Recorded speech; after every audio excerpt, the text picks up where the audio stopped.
भारत का ये जो कॉन्स्टिट्यूशन बना है इसके पीछे का इतिहास क्या रहा है, क्या क्या ऐसे कार्य हुए हैं जिसकी वजह से इंडिया को अपना कॉन्स्टिट्यूशन या कॉन्स्टिट्यूशन असेंबली है वो बनाना पड़ा है।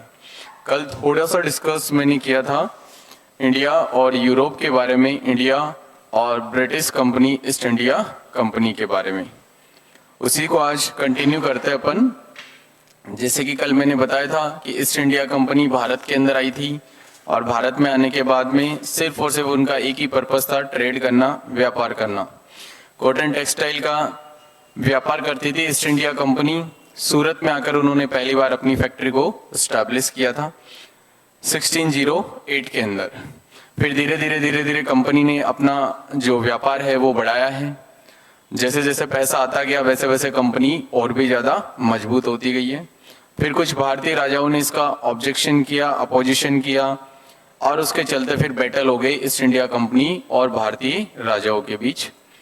और दो बैटल हुए हैं। एक बैटल हुआ था बैटल ऑफ प्लासी 1757 में और एक हुआ था बैटल ऑफ बक्सर 1764 के अंदर। दोनों ही बैटल के अंदर ईस्ट इंडिया कंपनी की जीत हुई है और भारतीय राजा है उनकी हार हुई है।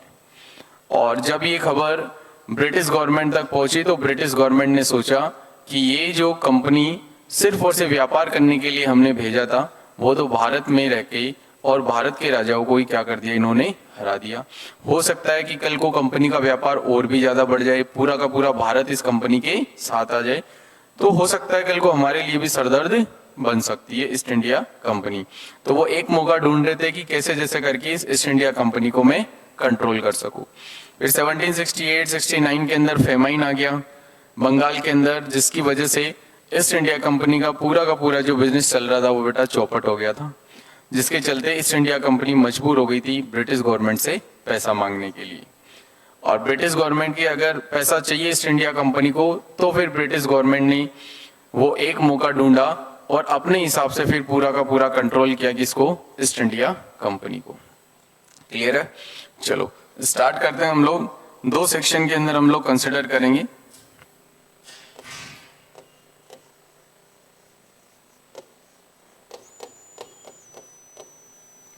एक है बेटा अपने पास चार्टर अधिनियम,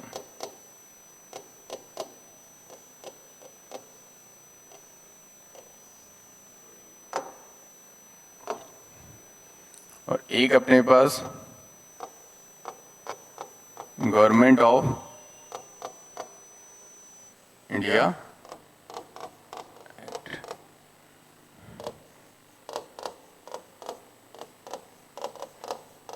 भारत सरकार अधिनियम। What is the difference between charter act and government of India act? देखो चार्टर एक्ट है वो अंग्रेजों के द्वारा लागू किया गया था। किसके द्वारा? अंग्रेजों के द्वारा लागू किया गया है। भारत सरकार अधिनियम भी अंग्रेजों के द्वारा लागू किया है, बट इनके बीच में मेजर डिफरेंस आ जाता है बेटा रिवोल्ट 1857। एक 1857 के अंदर क्रांति करी थी भारतीय लोगों ने। उस 1857 से पहले जितनी भी एक्ट है इस गवर्नमेंट ऑफ इंडिया के अलावा जो 1857 से पहले के जितने भी एक्ट हुए हैं वो सारे के सारे किस नाम से जाने जाएंगे बेटा? चार्टर एक्ट के नाम से। बोलो यस या नो? कि 1857 की क्रांति से पहले जितने भी अंग्रेजों ने नियम कानून बनाए हैं, जो एक्ट पास करे हैं, वो किस नाम से जाने जाएंगे? चार्टर एक्ट के नाम से। इनको चार्टर एक्ट ही क्यों कहा जाता है? क्योंकि बेटा ये एक चार्ट बनाकर भेजते थे। क्या बनाकर भेजते थे? चार्ट बनाकर भेजते थे। इधर समझने की कोशिश करना कि कैसे प्रोसीजर चलता था। यहां पर थी ब्रिटिश गवर्नमेंट, यहां पर था अपने पास इंडिया के अंदर एक वाइसराय बना रखा था या गवर्नर जनरल कह दो, और ये भारत, ये भारत के अंदर ही रहता था। ब्रिटिश गवर्नमेंट चार्ट भेजती थी बेटा किसके पास? गवर्नर जनरल या वाइसराय के पास, और फिर ये उन सारे के सारे रूल एंड रेगुलेशन को अप्लाई कर देते थे बेटा कहाँ पर? इंडिया पे। तो मुझे बताओ क्या भारतीय लोगों को कभी ये पता था क्या कि नियम कानून तो कौन बना रहा है? British government? नहीं। भारतीय लोगों के मन में सिर्फ और सिर्फ क्या था कि नियम कानून किसके द्वारा बनाए जा रहे हैं? इनके द्वारा बनाए जा रहे हैं। वो तो इनको ही क्या समझते थे? अंग्रेज समझते थे। आ गई क्या बात समझ में? तो याद रखना, हर 20 साल के लिए बनाते थे। कितने साल के लिए? 20 साल की। हर 20 साल के बाद में ब्रिटिश गवर्नमेंट के द्वारा चार्टर एक्ट पास किया जाता था, जिसमें अलग अलग अगले 20 सालों के लिए भारतीय लोगों से कैसे कैसे आउटपुट निकालना है उसके बारे में सारी की सारी चीजें डिस्कस की जाती थी। Is that clear?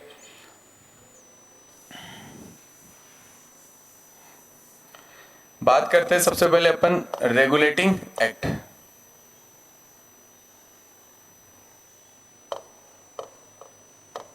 सेवनटीन 73 में इसको बोलते हैं बेटा अपन नियामक अधिनियम।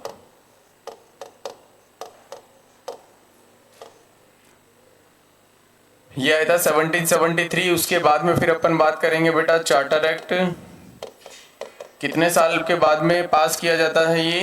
हर 20 साल के बाद में, यानी 1793। फिर अपन बात करेंगे चार्टर एक्ट 1830 की, फिर बात करेंगे चार्टर एक्ट 1833 की, और फिर अपन बात करेंगे चार्टर एक्ट 1853 की। बोलो यस या नो? उसके बाद फिर हमने देखा था कि 1857 के अंदर रिवोल्ट हो गया था। कब हो गया था? 1857 के अंदर रिवोल्ट। और रिवोल्ट का मतलब होता है, क्रांति का मतलब होता है किसी चीज के अंदर परिवर्तन लाना। और भारतीय लोगों ने इन अंग्रेजों का जमकर सामना करा है। चाहे इसके बदले उन्होंने अपनी जान देनी पड़ी, वो जान दे दिए, लेकिन अंग्रेजों का डटकर उन्होंने सामना करा है। और इसी की वजह से ये जो ब्रिटिश गवर्नमेंट या अंग्रेजी जो सरकार थी वो मजबूर हो गई भारतीय क्रांतिकारियों के सामने घुटने टेक दिए, और इन्होंने बहुत सारे अपने डिसीजंस है वो बदल दिए। और वास्तविकता में भारत को आज़ादी मिलने की जो शुरुआत है वो कहाँ से हो चुकी थी? रिवोल्ट 1857 से। भारत आज़ाद कब जाकर हुआ? 1947 में। बट एक्चुअल में जो शुरुआत हो चुकी थी इंडिया के इंडिपेंडेंट होने की, वो कहाँ से स्टार्ट हो चुकी थी? 1857। इसके बाद कोई फिक्स नहीं था कि हर 20 साल के बाद में ही एक्ट आने वाला है। फिर धीरे धीरे जैसे जैसे इम्प्लीमेंट होता गया वैसे वैसे एक्ट आते गए हैं। अब मैं एक छोटी सी कहानी बताता हूँ। बताओ 1853 तक तो किस नाम से जाना जा रहा था इन एक्ट को? चार्टर एक्ट के नाम से। फिर 1857 के अंदर रिवोल्ट हो गया, और रिवोल्ट होने के बाद फिर इसका नाम बदलकर और क्या कर दिया? Government of India act 1858। अब मुझे बताओ, जैसे ही इसका नाम बदल दिया गया तो फिर भी भारतीय लोगों को पागल बना दिया गया है। क्या बना दिया गया? पागल। कैसे? कि सिर्फ और सिर्फ नाम बदला है भाई, काम थोड़ी बदला है, या काम करने वाली जो सरकार है वो थोड़ी बदली है, नहीं। लेकिन भारतीय लोगों के मन में क्या भाव आ गया कि अब तो जो नियम कानून बनाएगी वो हमारी कौन सी सरकार बनाएगी? भारत सरकार बनाएगी। क्या वास्तविकता में ऐसा था क्या? नहीं था। तो अंग्रेजों ने बहुत सारी चालें चली है हम भारतीयों पे, तब जाकर 347 साल तक हमारे ऊपर क्या किया? उन्होंने राज किया है। आ गई ना बात समझ में? फिर अपन बात करते हैं बेटा यहाँ पर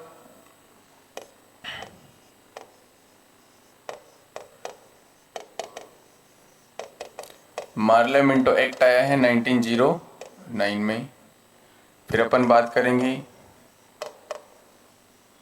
मॉन्टेग्यू चैम्सफोर्ड एक्ट 1919 में। और फिर अपन बात करेंगे गवर्नमेंट ऑफ इंडिया एक्ट 1930। कुछ important government of India act है, इनके बारे में हम लोग कंप्लीट चीजें डिस्कस करेंगे। यही है पूरा का पूरा मेकिंग ऑफ इंडियन कॉन्स्टिट्यूशन और कॉन्स्टिट्यूशन असेंबली। देखो लास्ट एक्ट कब आ गया था अपने पास? 1935। इसके बाद में जो गवर्नमेंट ऑफ इंडिया एक्ट आया था वो आया था 1947 के अंदर, जब हमें क्या मिल गई थी? वही आज़ादी मिल गई थी। और तुम्हें पता हो तो स्टार्टिंग के अंदर मैंने बताया था कि फर्स्ट टाइम कॉन्स्टिट्यूशन की जो डिमांड करी गई थी वो कब करी गई थी? 1934 के अंदर करी थी। इसीलिए यहाँ पर हम लोग कंसिडर करेंगे लास्ट किसको? गवर्नमेंट ऑफ इंडिया एक्ट 1935 को। एक बार ये टेबल है वो उतार लो कंप्लीट।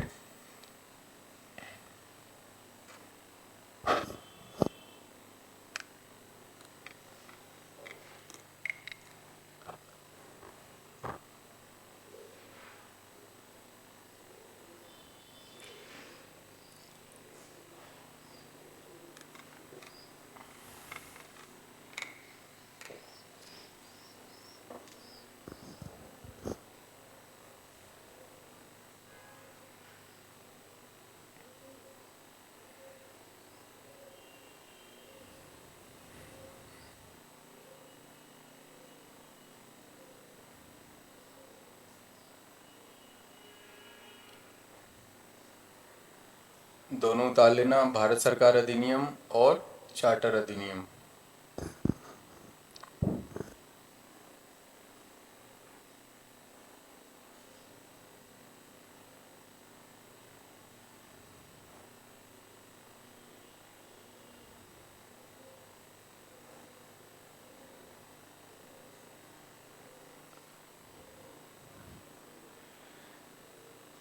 उतारो फटाफट, फिर इन सब के बारे में हम लोग डिस्कस करेंगे कि कौन कौन से एक्ट के अंदर कौन कौन सी चीजें हैं वो हमारे सामने रखी गई है।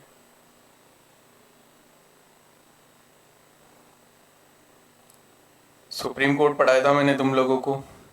बताओ हमारे देश का पहला सुप्रीम कोर्ट है वो कौन सी जगह बनाया था, कब बनाया गया था?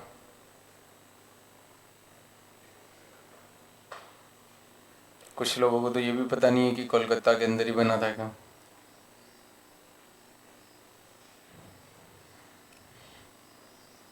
लिखा क्या?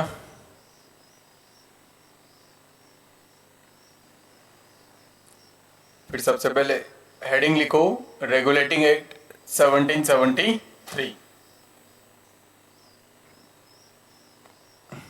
नोट डाउन कर लिया क्या इसको? लास्ट,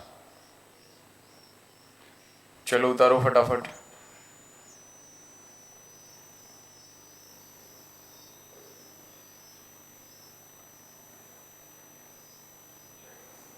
अब पता चला क्या 1773 के एक्ट को चार्टर एक्ट क्यों नहीं कहा गया, क्यों इसको रेगुलेटिंग एक्ट कहा गया है? क्योंकि बेटा इसके अंदर क्या किया गया है, चीज़ों को रेगुलेट किया गया है, कंट्रोल किया गया है। किसको? ईस्ट इंडिया कंपनी को। किसके द्वारा किया गया है? ब्रिटिश गवर्नमेंट के द्वारा किया गया है। बताओ, लिख लिया?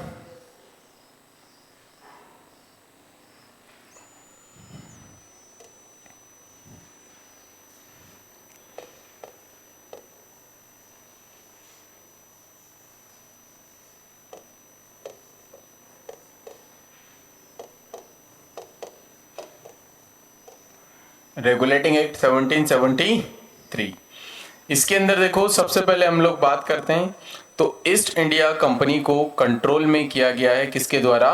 ब्रिटिश गवर्नमेंट के द्वारा। बोलो यस या नो। यहां पर सबसे पहले बेटा बनाया गया है गवर्नर जनरल ऑफ बंगाल। पहले गवर्नर हुआ करता था, उस गवर्नर का नाम बदलकर क्या कर दिया गया? Governor general of Bengal. ठीक है, पहले गवर्नर ऑफ बंगाल हुआ करता था और इस एक्ट के बाद में उसको किस नाम से जाने लगा है? Governor general of Bengal. Question पूछ लिया जाएगा, who is the first governor general of Bengal? That is Warren Hasting.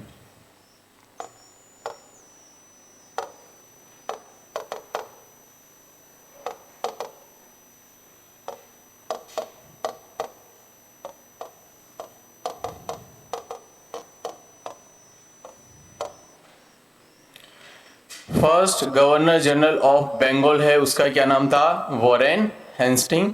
पहले किस नाम से जाना जाता था? ये गवर्नर ऑफ बंगाल, और उसका नाम बदलकर और क्या कर दिया गया है? Governor general of Bengal.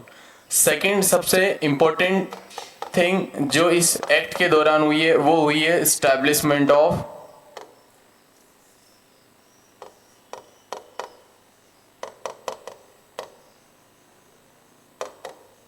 Supreme court 1774 के अंदर। कहां पर हुई है ये? कलकत्ता।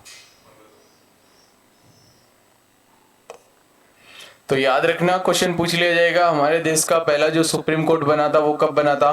1774 में बना था। कौन सी जगह पर इसको बनाया गया है? कलकत्ता में बनाया गया। देश की जो पहली राजधानी है, फर्स्ट कैपिटल ऑफ इंडिया थी, वो भी कौन सी थी? कलकत्ता थी। लिखो दोनों के दोनों पॉइंट। पहला लिख लेना, पहला बंगाल का गवर्नर जनरल, क्या नाम था उसका? Warren Hasting. सेकंड लिख लेना, पहला सुप्रीम कोर्ट 1774 के अंदर, और वो बन गया था कलकत्ता में। फिर कुछ टर्म्स आइए इसके अंदर, जैसे दो डिपार्टमेंट बनाए गए थे, बोर्ड ऑफ डायरेक्टर और कोर्ट ऑफ कंट्रोल। ठीक है, इन दो डायरेक्टर के अंदर ये जो दो डिपार्टमेंट बने थे, ये दो डिपार्टमेंट काम कर रहे थे और इनके नीचे बहुत सारे ब्रिटिशर्स थे जो इस डिपार्टमेंट के थ्रू जो भी रूल एंड रेगुलेशन बनाए जाते थे उनको क्या करते थे, ये फॉलो अप लेते थे। क्लियर है? तो बोर्ड ऑफ डायरेक्टर और कोर्ट ऑफ कंट्रोल है, वो दो डिपार्टमेंट बना दिए गए थे और उन्हीं दोनों डिपार्टमेंट के अंदर बैठा करता था हेड के ऊपर कौन बेटा, governor general of Bengal. Clear है? इसको लिखा रेगुलेटिंग एक्ट के अंदर कितने पॉइंट लिखवा दिए, टोटल 2 पॉइंट लिखवा दिए। फिर अपन बात करेंगे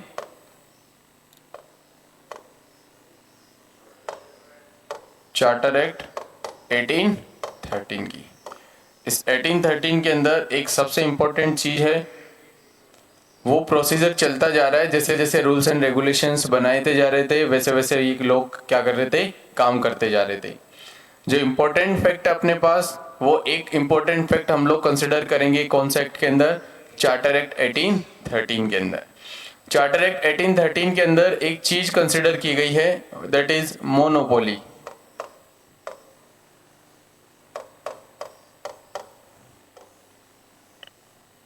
अब मुझे बताओ, जब ईस्ट इंडिया कंपनी भारत आई थी तब मैंने कल समझाया था कि इसको मोनोपोली दी गई थी कि पूरे के पूरे ब्रिटिश गवर्नमेंट से ये सिर्फ और सिर्फ ईस्ट इंडिया कंपनी है जो भारत के अंदर किसके लिए जा सकती है, व्यापार के लिए जा सकती है, ट्रेड के लिए जा सकती है। मोनोपोली का मतलब होता है एकाधिकार, यानी सिर्फ और सिर्फ एक का ही क्या हो वहां पर अधिकार हो, बाकी और कोई भी ब्रिटिश गवर्नमेंट से कोई दूसरी कंपनी है वो भारत के अंदर व्यापार के लिए नहीं जा सकती थी।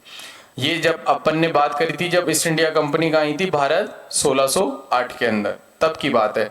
तब से लेकर 1813 तक मोनोपोली मेंटेन की गई थी किसकी, ईस्ट इंडिया कंपनी की। लेकिन 1813 के अंदर ईस्ट इंडिया कंपनी की मोनोपोली को बेटा क्या कर दिया, खत्म कर दिया। लेकिन पूरी तरीके से उसको खत्म नहीं किया गया है। दो चीजें थी जहां पर मोनोपोली अभी भी बनी रही है किसकी, ईस्ट इंडिया कंपनी की। एक तो ट्रेड विद टी, चाय के साथ व्यापार, और एक था अपने पास बेटा ट्रेड विद चाइना, चीन के साथ व्यापार और भारत के अंदर चाय के साथ व्यापार है। इन दोनों पर मोनोपोली अभी भी किसकी बनी हुई है, ईस्ट इंडिया कंपनी की बनी हुई है। बाकी जितने भी इस कंपनी के एकाधिकार थे उन सबको बेटा क्या कर दिया गया है, समाप्त कर दिया गया है। तो क्वेश्चन पूछ लिया जाएगा कि कंपनी के एकाधिकार को समाप्त करके सिर्फ और सिर्फ भारत के साथ चाय का अधिकार और चाइना के साथ अधिकार है व्यापार का, वो कौन से चार्टर एक्ट के तहत किया गया है, चार्टर एक्ट 1813 की। बोलो इतनी बात समझ में आ गई है क्या? सबसे पहले मोनोपोली दी गई थी जब कंपनी भारत आई थी, 1608 से लेकर 1813 तक इसकी मोनोपोली है वो मेंटेन रही है। अब देखो धीरे धीरे ब्रिटिश गवर्नमेंट है क्या ईस्ट इंडिया कंपनी की शक्तियों को डाउन कर रही है क्या? पहले तो इसको पावर दे दी और फिर जैसे ही लगा कि ये तो बहुत ज्यादा पावरफुल हो जाएगी, अब धीरे धीरे इसको रेगुलेट कर रही है, इसको कंट्रोल कर रही है और कहीं ना कहीं थोड़े थोड़े टाइम के बाद में इसकी पावर को क्या कर रही है, कम कर रही है। आ गई ना बात समझ में? लिखो, नोट डाउन करो, चार्टर एक्ट 1813 एकाधिकार लिख लेना और एकाधिकार के आगे एरो बना के लिख लेना दो, चाय के साथ व्यापार और चाइना के साथ व्यापार। इन दो चीजों में मोनोपोली अभी भी किसकी बनी हुई थी, ईस्ट इंडिया कंपनी की बनी हुई थी।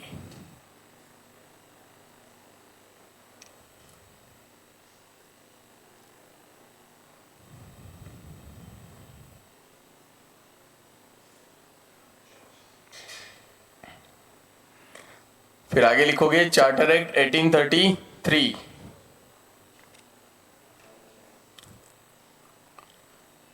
चार्टर एक्ट 1833, ये नोट डाउन कर लिया यहां तक?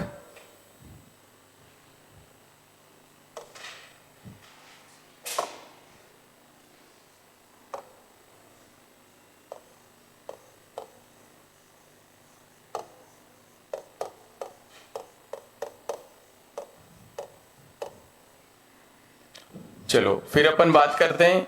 सबसे पहले सिर्फ और सिर्फ दो चीजों पर मोनोपोली बनी रही उसके लिए, उसके बाद में सारी की सारी मोनोपोली हटा दी गई थी। तो कहीं ना कहीं ईस्ट इंडिया कंपनी के मन में ऐसा था कि चलो ठीक है, अभी तक दो चीजों के अंदर तो अपने पास क्या है बेटा, मोनोपोली है। लेकिन अगले ही 20 साल के बाद में ब्रिटिश गवर्नमेंट ने ईस्ट इंडिया कंपनी से उन दोनों चीजों पर जो मोनोपोली बनी हुई थी वो भी पूरी तरीके से क्या कर दी है, समाप्त कर दी है। तो मोनोपोली को, एकाधिकार को कंप्लीटली एंडेड है, पूर्ण रूप से जो खत्म है वो बेटा कौन से एक्ट के तहत कर दिया गया है, चार्टर्ड एक्ट 1833। क्या दोनों के बीच में मेजर डिफरेंस समझ में आ गया क्या?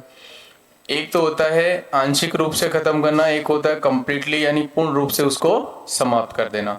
तो 1833 के चार्टर एक्ट में मोनोपोली का जो फॉर्मेट था उसको कंप्लीटली बेटा क्या कर दिया गया है, खत्म कर दिया गया है। इसको पूरी तरीके से क्या कर दिया, समाप्त। फिर यहीं पर एक ट्रेड चलती थी बेटा, स्लेव ट्रेड, जिसको अपन बोलते हैं दास प्रथा। एक ट्रेड चलती थी अपने पास बेटा, सती प्रथा।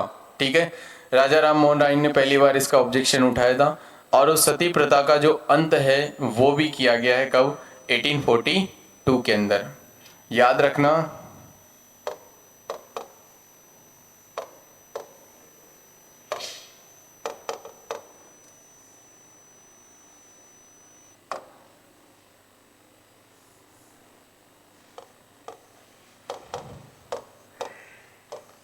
क्वेश्चन डायरेक्ट ये भी पूछा जा सकता है कि सती प्रथा का अंत कब हुआ था, 1842 के।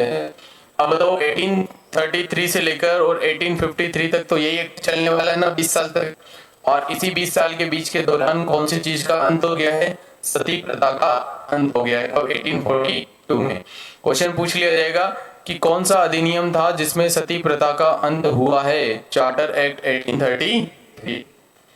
वेरी इंपॉर्टेंट, सबसे ज्यादा इंपॉर्टेंट क्वेश्चन यही है जो बार बार एग्जाम में पूछा जाएगा तुम लोगों से। देखो, गवर्नर जनरल ऑफ बंगाल था बेटा, उसका नाम गवर्नर जनरल ऑफ बंगाल, इसका नाम बदलकर और क्या कर दिया गया है, गवर्नर जनरल ऑफ इंडिया। क्या बात समझ में आ गई क्या? पहले तो गवर्नर ऑफ बंगाल था, उसका नाम बदलकर क्या कर दिया गया था, governor general of Bengal.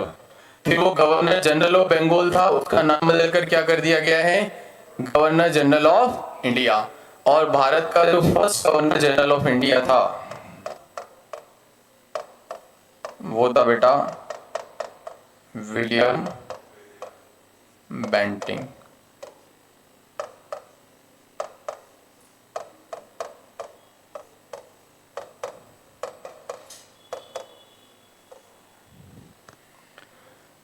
William Bentinck था वो first governor general of India था। अब दोनों ही क्वेश्चन इंपॉर्टेंट हो चुके तुम्हारे लिए। First governor general of Bengal Warren Hasting, first governor general of India William Bentinck. और दोनों ही, एक हुआ था 1773 के एक्ट में और एक हुआ 1833 के एक्ट में। लिख लो दोनों point.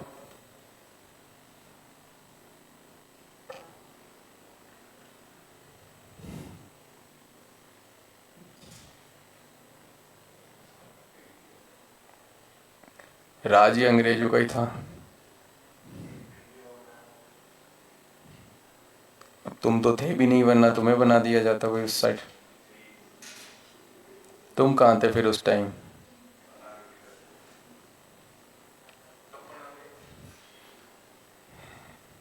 Eighteen 1833।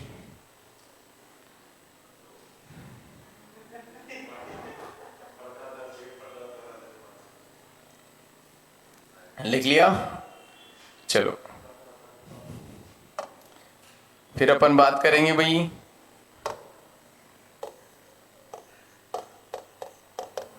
Government of India act 1858, Bharat सरकार अधिनियम 1858। और इसके अंदर क्या क्या मेजर चेंजेस करे हैं ब्रिटिश गवर्नमेंट ने, उनके बारे में हम लोग डिस्कस करने वाले। देखो, इससे पहले 1857 के अंदर क्रांति हो गई थी और क्रांति इस भयानक रूप से करी थी भारतीय लोगों ने कि अंग्रेजी सरकार है वो पूरी तरीके से हिल चुकी थी कि शायद अब तो हो सकता है कि भारत को आज़ादी देनी ही देनी पड़े। और वास्तविकता में अगर देखा जाए तो शुरुआत भारत की आज़ादी की कहाँ से हो गई थी? रिवोल्ट 1857 से, जहां मंगल पांडे ने एक अंग्रेज अधिकारी को मार दिया था गोली से और एक को घायल कर दिया था। आगे बात समझ में? अलग अलग जगह से भारतीय लोगों ने क्रांति का अपोजिशन करना स्टार्ट किया है। विदेशों के अंदर, हाँ मुझे पता है तुम्हें सब कुछ आता है, मुझे भी बोल लेने दे भाई, मैं भी तो यहाँ बोलने के लिए आया हूँ। भारतीय लोगों ने जहां जहां भारत के बाहर भी जहां जहां पर भारतीय मूल के निवासी थे, उन्होंने जिस जगह पर वो भारत के बाहर जिस जगह पर रह रहे थे वहां से भी उन्होंने क्रांति का ऑब्जेक्शन करना स्टार्ट कर दिया था। फिर हम लोग बात करते हैं इस पूरी के पूरी क्रांति का इफेक्ट जो पड़ा है, वो इफेक्ट ये पड़ा है कि अंग्रेजी सरकार अपने फैसले बदलने के लिए बेटा क्या हो गई? मजबूर हो गई। अब मैंने एक फॉर्मेट तुम लोगों को बताया था अभी अभी कि ये ब्रिटिश गवर्नमेंट थी, यहाँ पर बेटा गवर्नर जनरल बेटा दिया जाता था या वाइसराय बना दिया जाता था या गवर्नर जनरल, और यहाँ पर कौन था? इंडिया। तो बताओ पहले रूल एंड रेगुलेशन बनाता ये था और ये किसके पास भेजता था? गवर्नर जनरल या वाइसराय के पास, और फिर ये कहाँ पर इंप्लीमेंट कर देते थे उसको? इंडिया के पास। तो अल्टीमेटली इंडिया वालों के लिए सरदर्द कौन था?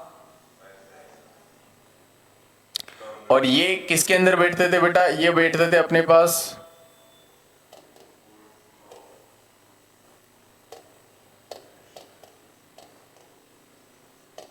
Board of controller. ये दो डिपार्टमेंट बने हुए थे, ठीक है। तो 1858 के गवर्नमेंट ऑफ इंडिया एक्ट में क्या हुआ? सबसे पहले तो इन दोनों डिपार्टमेंट को खत्म कर दिया।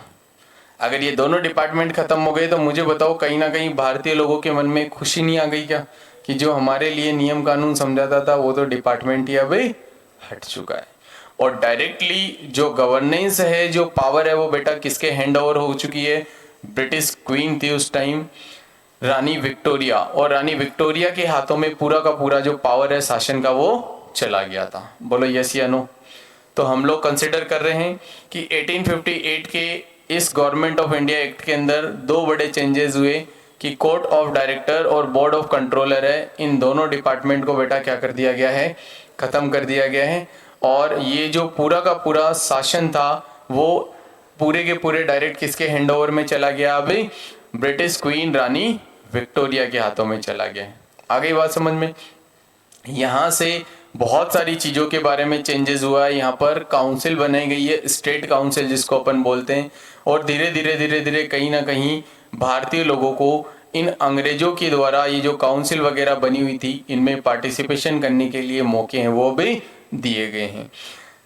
बहुत लंबा प्रोसीजर चला है भारत की आज़ादी को लेकर। अलग अलग एक्ट के तहत भारतीय लोगों ने बहुत सारी कठिनाइयों का सामना करा है।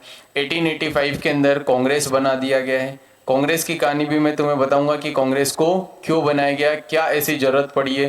कांग्रेस है वो एक मीडिएटर ऑर्गेनाइजेशन के रूप में काम करती थी ब्रिटिश गवर्नमेंट और इंडियंस के बीच में। जैसे अगर मैं बोलता हूँ कि जो दलाल होता है ना, दलाल ब्रोकर्स जो होते हैं, अगर आज तुम्हें कोई भी चीज़ कोई भी चीज़ खरीदनी है तो बीच के अंदर कोई ना कोई दलाल आ जाएगा जो अपना कमीशन लेगा और दोनों पार्टियों के बीच में डील को क्या करवाएगा? डन करवाएगा। Same as it is Congress भी ऐसी थी, क्योंकि भारतीय लोगों के जो भी मुद्दे थे वो कांग्रेस तक पहुंचाए जाते थे और कांग्रेस फिर उसको आगे कहाँ पहुंचा देती थी? ब्रिटिश गवर्नमेंट के पास पहुंचा देती थी। क्लियर है? लिख लो इसके अंदर गवर्नमेंट ऑफ इंडिया एक्ट 1858, इसमें लिखो ended of court of director and board of controller. Court of director और बोर्ड ऑफ कंट्रोलर को समाप्त किया गया।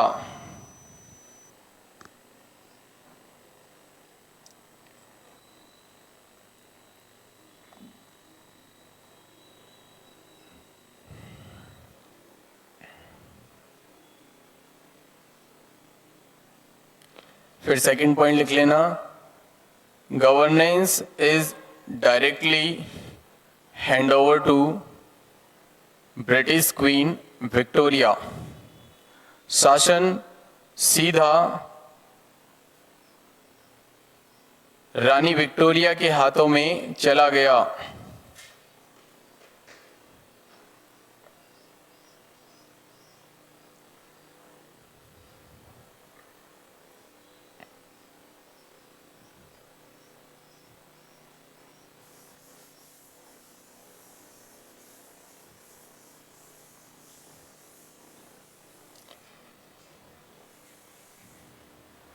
चलो फिर दो इंपॉर्टेंट एक्ट के बारे में और जानेंगे हम लोग। पहला अपने पास मॉन्टेग्यू मार्लेमेंटो एक्ट।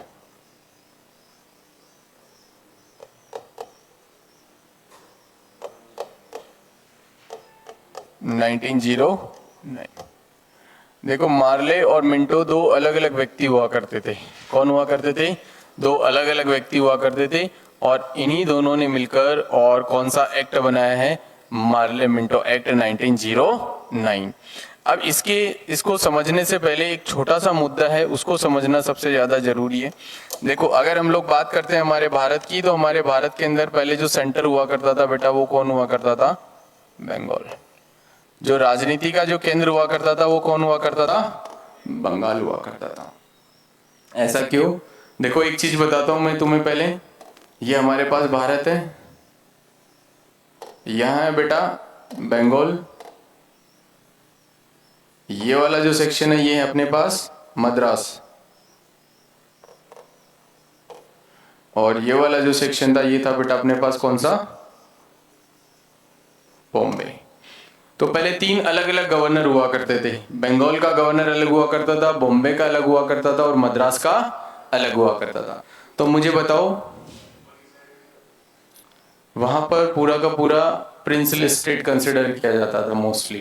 ठीक है, तो अगर अपन बात करते हैं बॉम्बे, मद्रास और बंगाल, तो बंगाल का गवर्नर अलग था, बॉम्बे का अलग था, मद्रास का अलग था। तो मुझे बताओ कितने गवर्नर थे?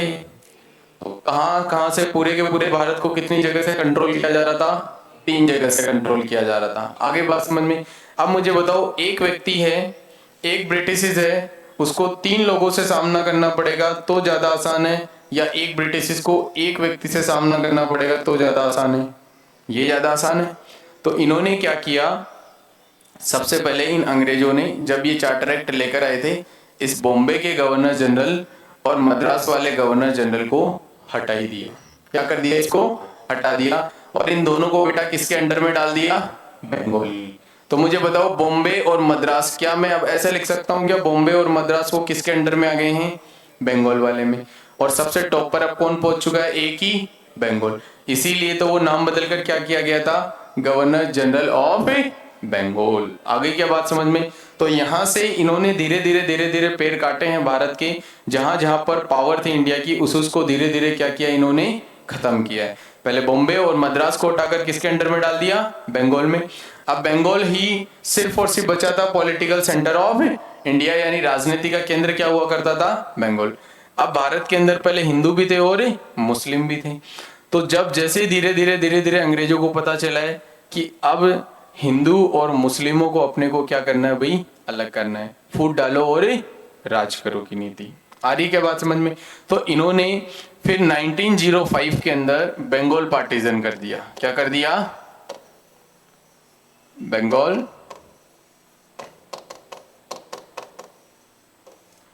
बंगाल का विभाजन कब कर दिया इन्होंने? 1905 के अंदर। और बंगाल के 2 टुकड़े कर दिए। क्यों? क्योंकि इन्होंने क्या बात रखी कि बंगाल बहुत बड़ा पॉलिटिकल सेंटर है और इतना बड़ा एरिया, इतना बड़ा राजनीति का केंद्र है कि इसको एक साथ हैंडल करना हमारे लिए आसान नहीं है। तो इसके क्या कर दो बेटा? 2 टुकड़े कर दो। बहुत सारे भारतीय लोगों ने इसका ऑब्जेक्शन किया कि हम बंगाल का विभाजन नहीं होने देंगे। लेकिन 1905 के अंदर बंगाल का क्या हो चुका था? विभाजन हो चुका था। जैसे बंगाल का विभाजन हुआ तो उस टाइम जो अपने पास वाइसराय हुआ करता था या जो गवर्नर जनरल हुआ करता था, उसका नाम था लॉर्ड कर्जन। क्या नाम था? Lord Curzon. और फिर उसके बाद में आती है डेट 1906, और इस 1906 के अंदर बेटा किसकी स्थापना कर दी गई है? मुस्लिम लीग। मुस्लिम लीग का मतलब है कि मुस्लिम लोगों को भड़का दिया गया है।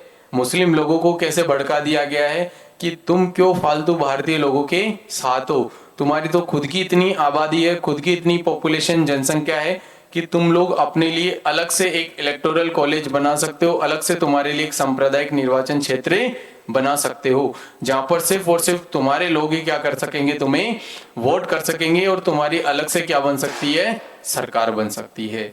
तो मुझे बताओ, जो पहले मुस्लिम और हिंदुओं में एकता थी, क्या अब वो डिवाइड होना स्टार्ट हो चुकी है क्या? यस या नो? तो 1906 के अंदर ही किसकी स्थापना कर दी? मुस्लिम लीग की। और इनको ये आश्वासन दे दिया गया है कि हम तुम्हारे लिए अलग से क्या बनाएंगे, इलेक्टोरल कॉलेज बनाएंगे, यानी सांप्रदायिक निर्वाचन क्षेत्र बनाएंगे, जहां पर तुम लोगों के लिए अलग से तुम्हारी सरकार होगी, अलग से तुम्हारे वोटिंग कंसिडर किए जाएंगे। अब मुझे बताओ, कहीं ना कहीं पहले तो बंगाल को डिवाइड कर दिया और फिर मुस्लिमों को भारतीय लोगों से क्या कर दिया, अलग कर दिया। अब अगर भारतीय लोगों को कहीं पर अगर वोट करना है या कहीं पर अगर एकता दिखानी है, तो मुस्लिम अलग भाग रहे हैं और हिंदू अलग भाग रहे हैं। तो ये तो वही चीज हो गई ना, अलग अलग दो दिशाओं के अंदर पैर हो गए अब अपने। तो कहीं ना कहीं धीरे धीरे भारत की पावर को क्या किया जा रहा था, कम किया जा रहा था। फिर अपन बात करते हैं 1909 के इस एक्ट के अंदर सबसे पहले बनाया गया है इलेक्टोरल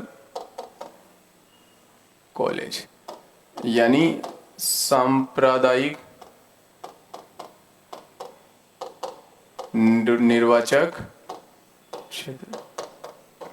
और ये किसके द्वारा बना दिया गया है? मार्ले मिंटो के द्वारा। और अंग्रेजों को, इनको मुस्लिमों को अलग से क्या दे दिया गया, इनका निर्वाचन क्षेत्र दे दिया गया।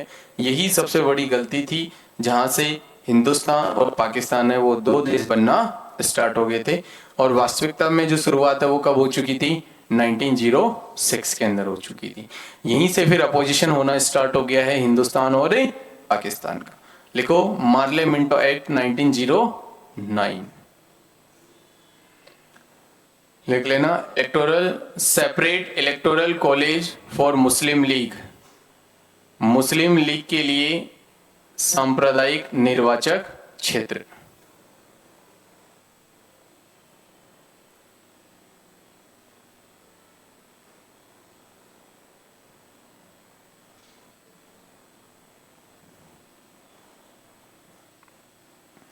मुस्लिम लीग के लिए सांप्रदायिक निर्वाचक क्षेत्र।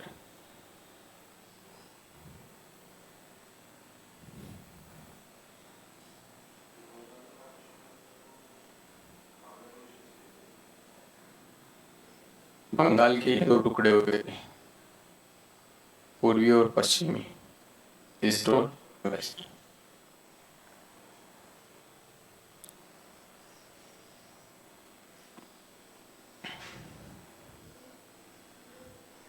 बताओ, लिख लिया क्या? Morley Minto act. क्वेश्चन किस फॉर्मेट से पूछा जाएगा? मार्ले मिंटो अधिनियम किस वर्ष पारित हुआ था? 1909 के अंदर। सिर्फ और सिर्फ इतना सा क्वेश्चन पूछ लिया जाएगा। यह पूछ लिया जाएगा, भारत सरकार अधिनियम 1909 के समय जो अपने पास गवर्नर जनरल हुआ करता था वो कौन हुआ करता था? मार्ले।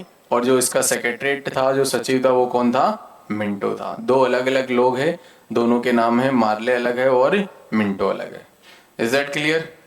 चलो फिर आगे अपन बात करते हैं मॉन्टेग्यू चेम्सफोर्ड एक्ट 1919 का।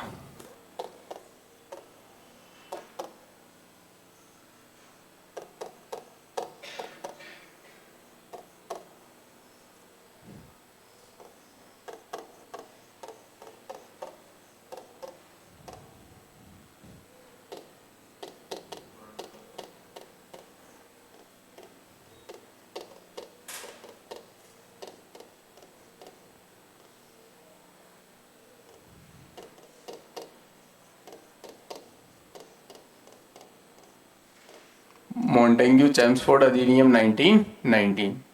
इसके पीछे की एक छोटी सी कहानी है, वो कहानी को तुम लोग समझोगे। हम लोग बात करते हैं, गांधी जी है वो बेटा अफ्रीका से भारत आए थे कब?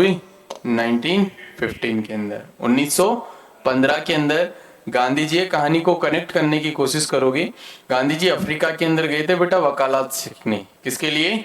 वकालत सीखने गए थे। फिर बहुत बार आए, फिर गए, फिर आए, फिर गए। बहुत सारी चीजों के बारे में उन्होंने वहां पर सीखा। और फाइनली जो गांधी जी अफ्रीका को छोड़कर भारत जो लौट चुके थे, वो कब लौट चुके थे?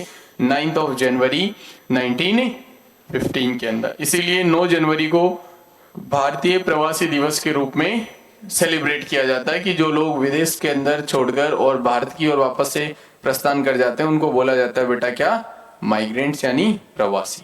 क्लियर है। तो हम लोग बात करते हैं 1915 के अंदर गांधी जी है वो अफ्रीका से बेटा छोड़कर और कहां पहुंच चुके थे, भारत।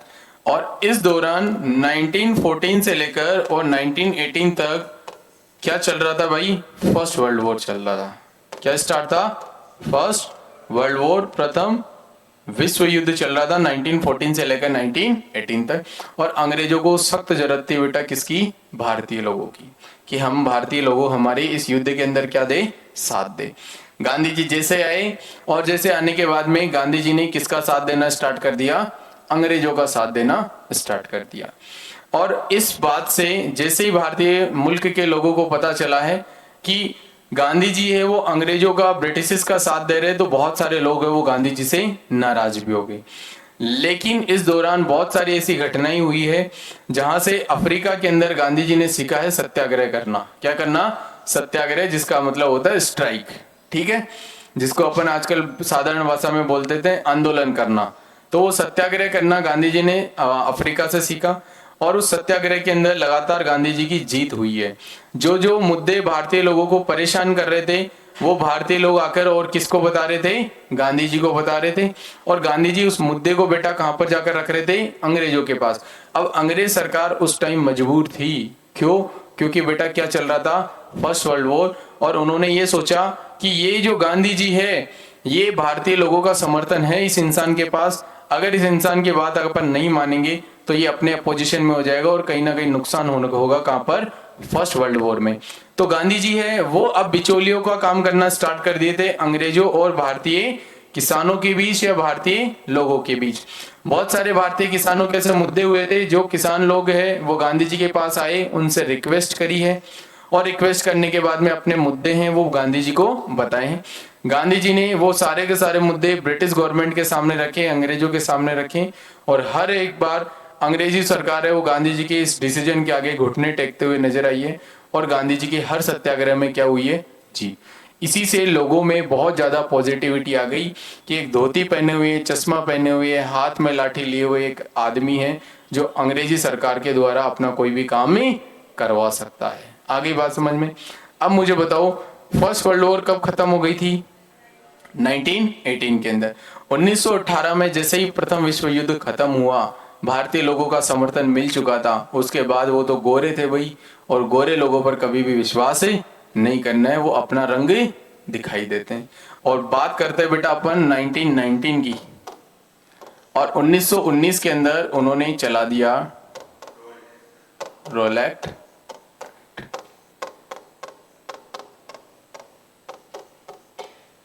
और इस रोलेट एक्ट के अंदर क्या स्टार्ट कर दिया कि किसी भी भारतीय व्यक्ति को बिना किसी क्राइम के नजरबंद किया जा सकता है, अरेस्ट किया जा सकता है, गिरफ्तार किया जा सकता है। अधिकतम कितने साल के लिए, 2 साल के लिए। मान लो तुम लोग घर से कोई ग्रोसरी का आइटम लेने गए हो और पता चला रोलेट एक्ट के तहत तुम्हें गिरफ्तार कर लिया गया है, तुम लोग वापस ही नहीं लौटे हो। आ गई क्या बात समझ में। अब इस एक्ट के तहत क्या किया है कि पूरे के पूरे भारतीय लोग परेशान हो गए और पूरी के पूरे भारतीय लोगों की नजर किसकी तरफ चली गई है, गांधी जी की तरफ, कि यही था जो अंग्रेजों का क्या साथ दिया। और अब देख लो अंग्रेज अपनी औकात दिखा दी। और इस रोलेट एक्ट से बहुत सारे लोग क्या हो गए हैं, परेशान। और इसी रोलेट एक्ट के दौरान पंजाब के अंदर थे अपने पास सैफुद्दीन किचलू और डॉक्टर सत्यपाल मलिक, 2 लोग थे पंजाब के। उन दोनों को भी बेटा क्या कर लिया, गिरफ्तार कर लिया। अब उनकी गिरफ्तारी को छुड़वाने के लिए बहुत सारे लोगों ने क्या किया, प्रयास किया। और सबसे मेन और सबसे इंपॉर्टेंट क्या हुआ, पंजाब के थे ये, और गांधी जी को बेटा कहां पर आने के लिए बैन कर दिया गया, पंजाब में, कि गांधी जी पंजाब में नहीं आ सकते, क्योंकि अंग्रेज अच्छी तरीके से जानते थे पावर ऑफ गांधी जी, कि अगर गांधी जी पहुंच गए तो हो सकता अपना मिशन गड़बड़ा जाएगा। इसलिए गांधी जी को तो बेटा क्या कर दिया, वहां पर पंजाब आने से बैन कर दिया। दोनों लोगों को गिरफ्तार कर लिया। उसके बाद में सारे के सारे लोग मिलकर और एक ऑर्गेनाइजेशन कर रहे थे, एक सभा का आयोजन कर रहे थे कि कैसे उन दोनों को छुड़वाया जाए। और उन्होंने फिर एक डेट फिक्स करी है बेटा, अप्रैल 13, 13 अप्रैल 1919, 13 अप्रैल 1919 वैसाखी का दिन था ये। अमृतसर पंजाब के अंदर बहुत सारे भारतीय लोग थे जो एक सभा के अंदर आयोजन में बैठे थे, और जैसे ही उस सभा के बारे में अंग्रेजों को पता चला कि भारतीय लोग उन दोनों की गिरफ्तारी को छुड़वाने के लिए सभा का आयोजन कर रहे हैं, तो अंग्रेज अधिकारी जनरल ओ डायर था, वो अपनी सेना के साथ कहाँ पहुंच गया, अमृतसर जलियांवाला बाग वहां पहुंच गया, और वहां पर जाकर और अंधाधुंध फायरिंग कर दी है और बहुत सारे मासूम भारतीयों की जान चली गई है। वहां पर एक कुआं वो बना हुआ था, बहुत सारे भारतीय लोग ये सोचे कि अंग्रेजों के हाथों से मरने से बढ़िया है कि मैं अपनी जान इस कुएं में कूद के ही दे दूं, और बहुत सारे ऐसे निर्दोष भारतीय थे जो उस कुएं में जाकर कूद गए और उनकी बेमौत ही मौत हो गई है वही। तो ये बहुत बड़ा मैसेकर सामने आया है भारत के अंदर, जिसको अपन नरसंहार बोलते हैं, जहां पर हजारों की संख्या में लोग मारे गए हैं, और इसके बाद में गांधी जी को बहुत बड़ा क्रिटिसाइज का सामना करना पड़ा था। इसके इन्वेस्टिगेशन के लिए एक हंटर कमेटी का आयोजन किया गया था कि आखिरकार ये जो जलियांवाला बाग हत्याकांड हुआ है उसके पीछे की क्या मिस्ट्री रही है, क्या कहानी रही है। तो एक हंटर कमेटी बनाई गई थी जो किसकी जांच पड़ताल के लिए आई थी, इसी जलियांवाला बाग हत्याकांड की जांच पड़ताल के लिए। और 1919 के अंदर कौन सा एक्ट ला दिया गया था, मॉन्टेग्यू चेम्सफोर्ड अधिनियम लागू कर दिया गया। मॉन्टेग्यू चेम्सफोर्ड अधिनियम के अंदर एक वेरी वेरी इंपॉर्टेंट घटना आती है सामने अपने पास 1928 के अंदर, that is Simon commission. Simon commission के अंदर 7 लोगों का एक ग्रुप हुआ करता था, जिसको अपन व्हाइट कमीशन के नाम से भी जानते हैं। श्वेत कमीशन क्यों बोला जाता है, क्योंकि सारे के सारे कैसे थे, अंग्रेज थे, इसलिए इसको व्हाइट कमीशन के नाम से भी जाना जाता है। ये साइमन कमीशन आ रहा था कि जो मॉन्टेग्यू चेम्सफोर्ड एक्ट के तहत जो जो भी डील हुई थी, क्या वो सारे के सारे कार्य सही तरीके से हो रहे हैं या नहीं हो रहे। इसके इन्वेस्टिगेशन के लिए साइमन कमीशन को भारत भेजा गया था। 3 फरवरी 1928 को साइमन कमीशन कहाँ पहुंचा है, भारत पहुंचा है। लेकिन भारतीय लोग तो वही थे ना कि फिर से गोरे आ गए हैं ग्रुप बनाकर, और उन्होंने अलग अलग जगह से इस साइमन कमीशन का अपोजिशन करना स्टार्ट कर दिया और स्लोगन दे दिए Simon go back, Simon go back, कि साइमन वापस जाओ। और उसी के बीच में लाला लाजपत राय थे, जिन्होंने इनका जमकर सामना करा है, और लाला लाजपत राय पे फिर लाठी चार्ज हो गया, जिसकी वजह से लाला लाजपत राय की क्या हो गई है, मृत्यु हो गई है। ऐसे बहुत सारे अपने पास इस नेशनल मूवमेंट को लेकर इंसिडेंट है जो हम लोग मॉडर्न हिस्ट्री के अंदर भी कंसिडर करेंगे। लेकिन ये मॉडर्न हिस्ट्री और ये history of making of Indian constitution है, बहुत सिमिलर सा टॉपिक है, क्योंकि उसके अंदर ही सेम डेट और सेम एक्ट हम लोग ही पढ़ने वाले हैं। यहाँ पर 1926 के अंदर एक ली आयोग बनाया गया था, और उस ली आयोग ने बेटा किसका एस्टेब्लिशमेंट करा है, यूपीएससी का स्टेटमेंट करा है। आ गई क्या बात समझ में। और एक लास्ट एक्ट के बारे में और बताऊंगा मैं, इसमें लिखने जैसा कुछ नहीं है। 1935 गवर्नमेंट ऑफ इंडिया एक्ट। सबसे पहले इस और सबसे इंपॉर्टेंट क्वेश्चंस जो हमारे एग्जाम में पूछा जा सकता है, that is 1 April 1935 establishment of RBI. Reserve bank of India का नाम रिजर्व ही क्यों रखा गया, इसके पीछे की कहानी भी मैं तुम लोगों को बताऊंगा कि क्यों आखिरकार इस बैंक का नाम यही रखा गया, जिसको अपन आज बोलते हैं क्या, आरबीआई।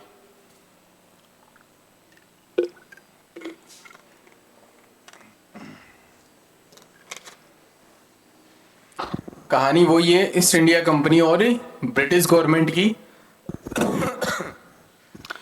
दोनों के बीच डील हो चुकी थी कि हर साल जो ईस्ट इंडिया कंपनी है वो ब्रिटिश गवर्नमेंट को कितने लाख रुपए देगी, 4 लाख रुपए देगी। और ये डील हो रही थी, और पर्शियन गल्फ वाला रास्ता बंद हो चुका था, कभी कभार रेड सी वाले रास्ते से पैसे भिजवाए जाते थे। तो एक बार क्या हुआ, ईस्ट इंडिया कंपनी ने पैसा भिजवा दिया, लेकिन ब्रिटिश गवर्नमेंट तक वो पैसा पहुंचा ही नहीं। तो मुझे बताओ, ईस्ट इंडिया कंपनी के मन में क्या कभी ऐसे बिलीव हो पाएगा क्या कि मैंने पैसा नहीं भेजा, और ब्रिटिश गवर्नमेंट के मन में क्या कभी ये बिलीव हो पाएगा क्या कि मेरे पास पैसा आ गया। दोनों के बीच मिसअंडरस्टैंडिंग हो गई। इसी बीच 1770 के अंदर भारत के अंदर पहला बैंक बना दिया गया था, बैंक ऑफ हिंदुस्तान। कौन सा बना दिया था, बैंक ऑफ हिंदुस्तान कब बन गया था ये?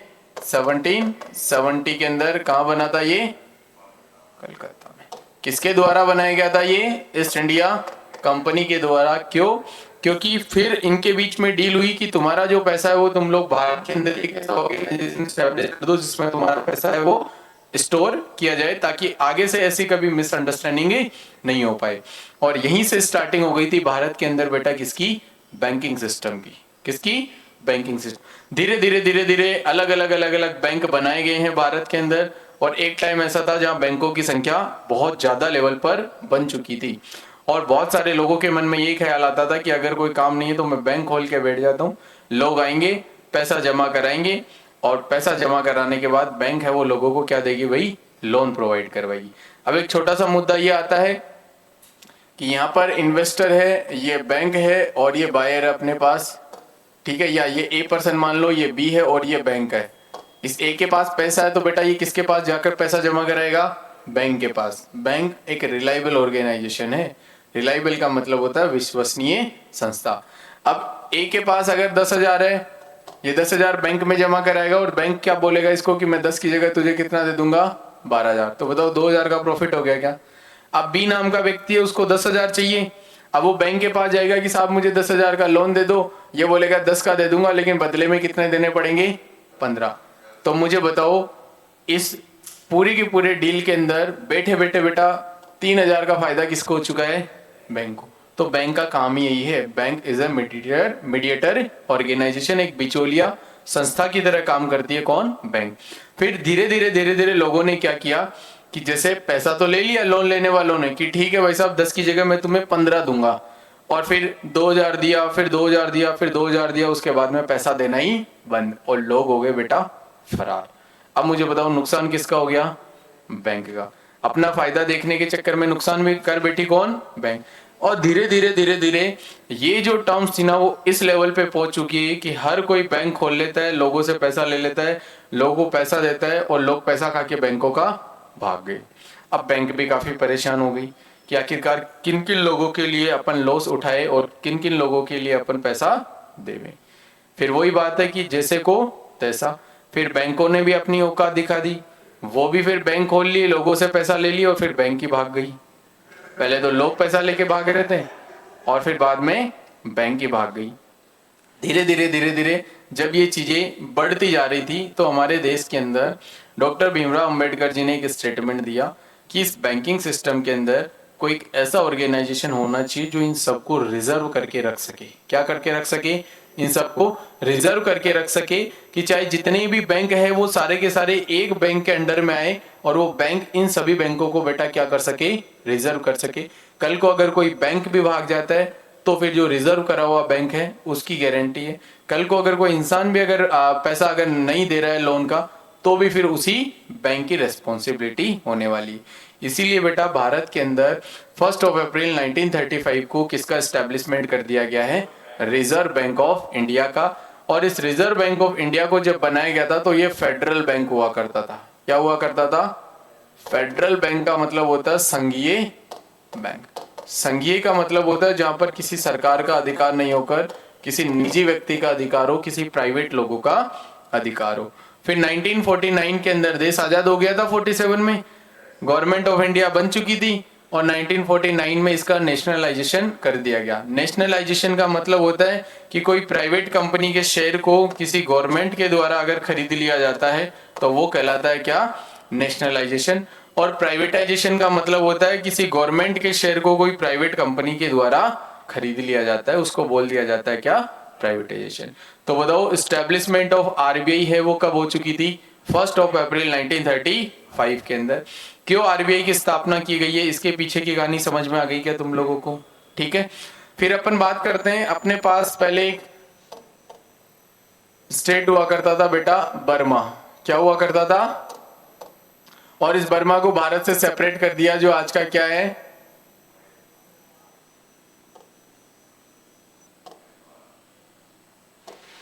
म्यांमार, जो भारत का पड़ोसी देश भी कहलाता है। तो बेटा बर्मा को भारत से कब सेपरेट कर दिया गया था? 1935 के अंदर। यहाँ पर डाई आर्ची रूल को लागू कर दिया गया। डाई आर्ची रूल का मतलब होता है द्वैध शासन, यानी एक केंद्र सरकार और एक राज्य सरकार। और यही आज हमारे भारत देश के अंदर भी है, सेंट्रल गवर्नमेंट अलग है और स्टेट गवर्नमेंट अलग अलग होने वाली है। सबसे ज्यादा इंडियन कॉन्स्टिट्यूशन में जो चीजें एडॉप्ट की गई है वो कौन से एक्ट से की गई है? 1935 के एक्ट से। ऐसा क्यों? क्योंकि 1934 में डिमांड हुई थी किसकी, कि अब हमारे देश के लिए क्या होना चाहिए? कॉन्स्टिट्यूशन होना चाहिए, कॉन्स्टिट्यूशन असेंबली होनी चाहिए। और 1935 में जो एक्ट आया उसमें मोस्ट ऑफ द केस के अंदर किससे रिलेटेड बात की गई है? इंडियन कॉन्स्टिट्यूशन से रिलेटेड। लिख लो 1935 गवर्नमेंट ऑफ इंडिया एक्ट। पहला पॉइंट लिख लेना, establishment of RBI 1 April 1935।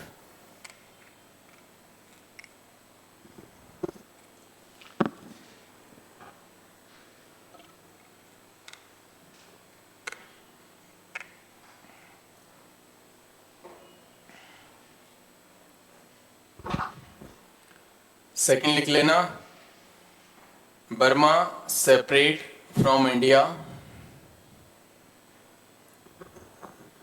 Through this act. इस अधिनियम के तहत बर्मा को भारत से अलग कर दिया गया।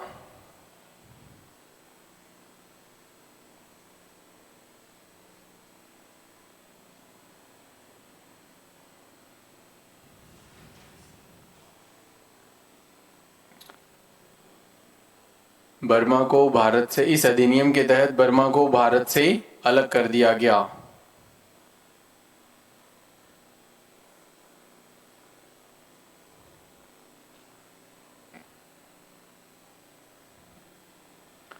और फिर 1947 के एक्ट के अंदर तो देश को क्या मिल गई थी भाई? आजादी मिल गई थी। ये एक छोटी सी कहानी है, कभी कभार रैंडमली क्वेश्चन पूछ लिया जाएगा तुम लोगों से। First governor general of Bengal, first governor general of India.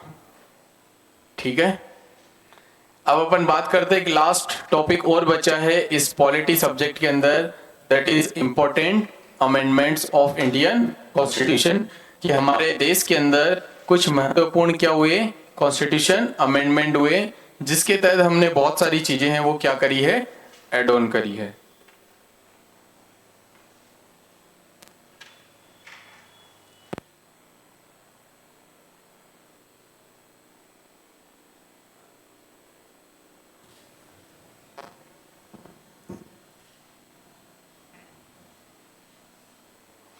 Heading लिखो सबसे पहले, इंपॉर्टेंट कॉन्स्टिट्यूशनल अमेंडमेंट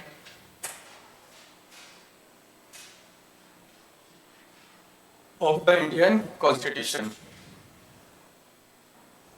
आर्टिकल बता दिया था मैंने, कौन सा आर्टिकल था अमेंडमेंट का? 368।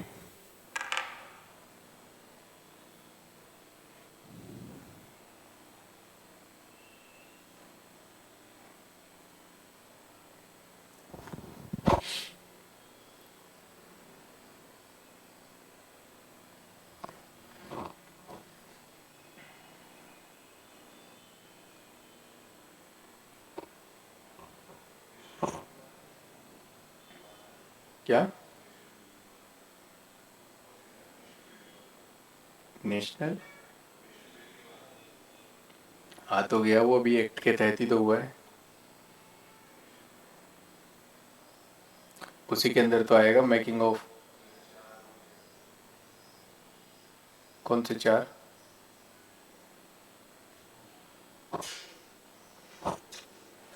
किसकी बात कर रहे हो तुम, वो बताओ पहले मुझे।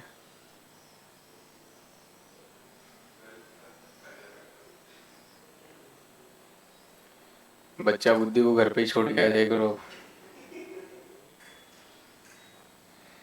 लिखा मैंने बताया था तुम्हें, आर्टिकल 368 के अंदर साउथ अफ्रीका से कौन सी चीज को अडॉप्ट किया गया इंडियन कॉन्स्टिट्यूशन के अंदर?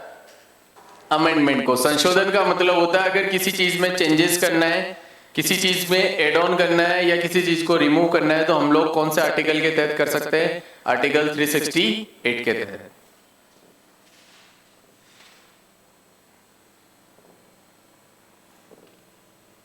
लिखो ये टोटल कितने पार्ट बताए थे इंडियन कॉन्स्टिट्यूशन की? 22। और 22 में से जो पार्ट नंबर 20 है उसके अंदर बताया गया हमें कौन सा? अमेंडमेंट प्रोसीजर, संशोधन की प्रक्रिया कौन से देश से ली गई है? साउथ अफ्रीका से।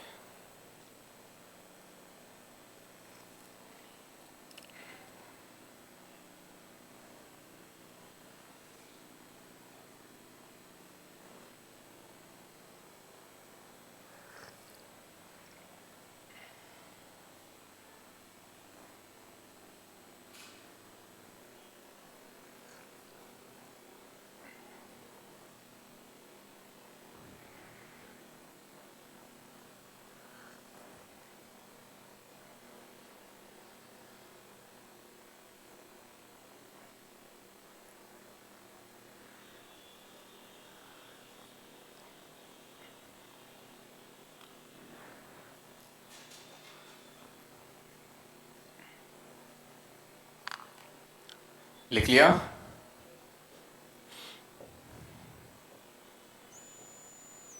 चलो सबसे पहले हम लोग बात करते हैं। देखो, जब मैंने तुम लोग को स्केड्यूल बताया था तो जो ओरिजिनल कॉन्स्टिट्यूशन था, ओरिजिनल कॉन्स्टिट्यूशन का मतलब है 26 जनवरी 1950 को जब भारत का संविधान बनकर लागू किया गया था, तब हमारे देश के अंदर सिर्फ और सिर्फ कितनी स्केड्यूल हुआ करती थी? 8 अनुसूचियां हुआ करती थी। फिर उसके बाद में 4 स्केड्यूल को और ऐड किया गया है अमेंडमेंट के तहत, और अभी के टाइम एट प्रेजेंट टाइम में टोटल नंबर ऑफ स्केड्यूल इन और Indian constitution that is 12। Total कितनी हो चुकी है? अभी 12 हो गई है। तो 8 के बाद में कितनी और स्केड्यूल को ऐड किया गया है? 4। 8 के बाद में जो स्केड्यूल ऐड हुई है वो कौन सी हुई है? 9। और 9th स्केड्यूल को ऐड किया गया है बेटा फर्स्ट कॉन्स्टिट्यूशनल अमेंडमेंट 1951 के तहत। और इस 9th स्केड्यूल के अंदर सिर्फ और सिर्फ बात की गई है किसके रिगार्डिंग? लैंड रिफॉर्म के रिगार्डिंग, यानी भूमि कर सुधार के बारे में। पहले भारत पूरा का पूरा खाली था भाई, फिर स्टेट बनाए गए हैं, यूनियन टेरिटरीज बनाई गई है, तो कहीं ना कहीं जो लैंड रिफॉर्म है उसके बारे में बात बताई गई हमें कौन से स्केड्यूल के अंदर? 9th स्केड्यूल में। क्वेश्चन कैसे पूछा जाएगा? First constitutional amendment held in which year? पहला जो संविधान संशोधन है वो किस वर्ष हुआ था? 1951 के। पहले संविधान संशोधन में कौन सी चीज को ऐड ऑन किया गया है? लैंड रिफॉर्म को। किस फॉर्मेट के अंदर? 9th स्केड्यूल के फॉर्मेट में। आगे बात समझ में? लिखो, first constitutional amendment 9th schedule 1951 land reform.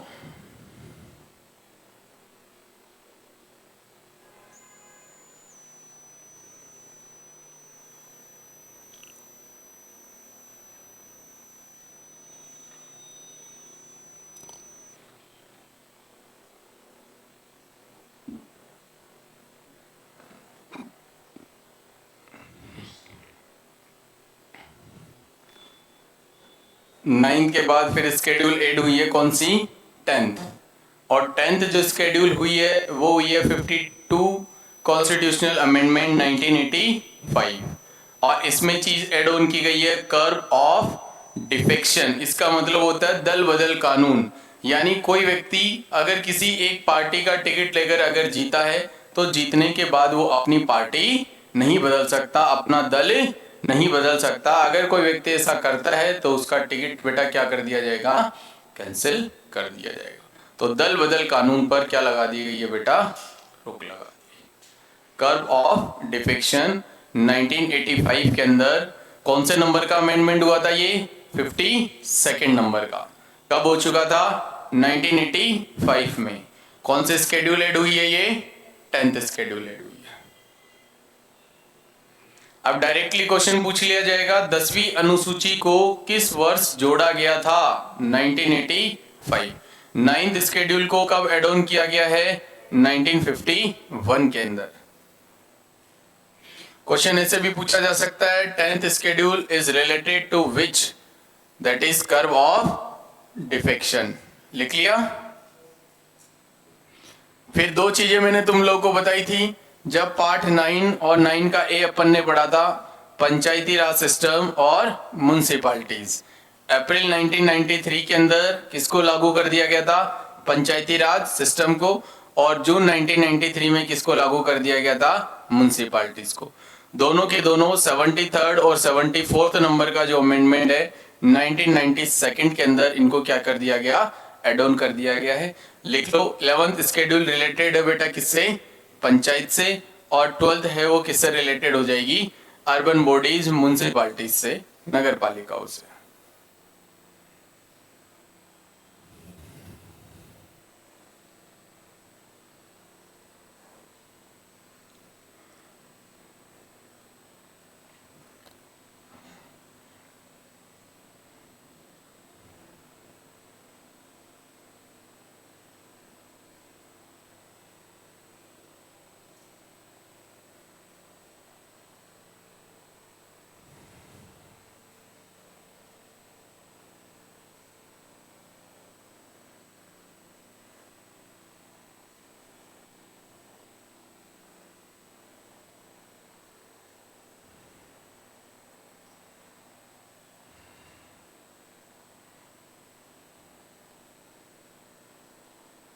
लिख लो 73rd और 74th, यहां लिख लेना।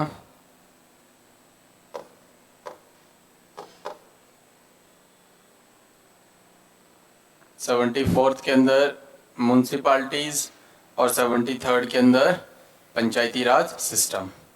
कितने अमेंडमेंट पढ़ा दिए अब तक टोटल, 4, 9th, 10th, 11th और 12th। 4 स्केड्यूल ऐड हो गई है, फर्स्ट, 52nd, 73rd और 74th कॉन्स्टिट्यूशनल अमेंडमेंट के तहत।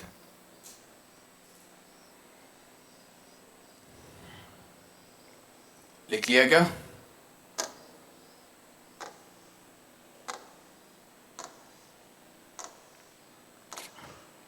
इसको छोड़ो, 7th स्केड्यूल को, ये 7th जो कॉन्स्टिट्यूशनल अमेंडमेंट है उसको भी समाप्त कर दिया गया है। यहां से अपन बात करते हैं बेटा 10वां कॉन्स्टिट्यूशनल अमेंडमेंट है। और मैंने क्या बताया था, धीरे धीरे लैंड रिफॉर्म 9th के अंदर आ गया था। अब भारत में धीरे धीरे स्टेट्स बनाए जाएंगे, यूनियन टेरिटरीज बनाई जाएगी और भारत को पूरे भारत को कंप्लीट स्टेट और यूनियन टेरिटरी से फिल किया जाएगा। अब याद रखना, सिंपल से गणित है। 10th जो कॉन्स्टिट्यूशनल अमेंडमेंट हुआ था उसमें दादर एंड नागर हवेली को किसका डोमिनेंस मिला था, एज ए यूनियन टेरिटरी का। लिख लो 10th constitutional amendment. Question directly पूछ लिया जाएगा, किस कॉन्स्टिट्यूशनल अमेंडमेंट के तहत दादर और नागर हवेली को as a union territory declare किया गया है।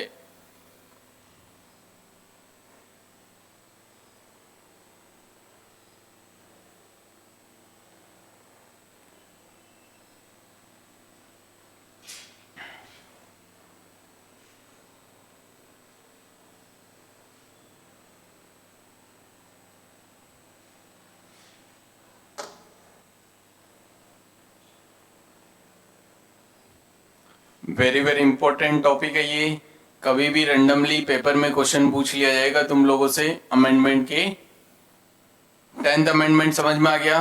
दादर एंड नागर हवेली को क्या डिक्लेयर कर दिया गया है, यूनियन टेरिटरी 1961 के अंदर। फिर आगे लिखो 12th, गोवा और दमन और दीव। देखो गोवा अभी के टाइम क्या बना हुआ है, स्टेट।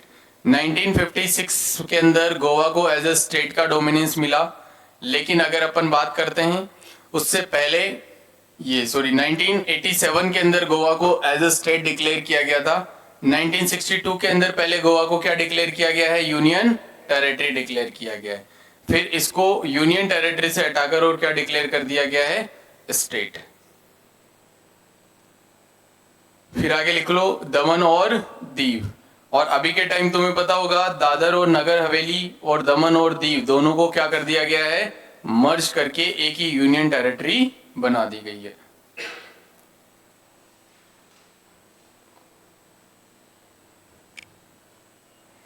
लिख लो 12th कॉन्स्टिट्यूशनल अमेंडमेंट, गोवा और दमन और दीव को क्या डिक्लेयर कर दिया गया है, एज ए यूनियन टेरिटरी।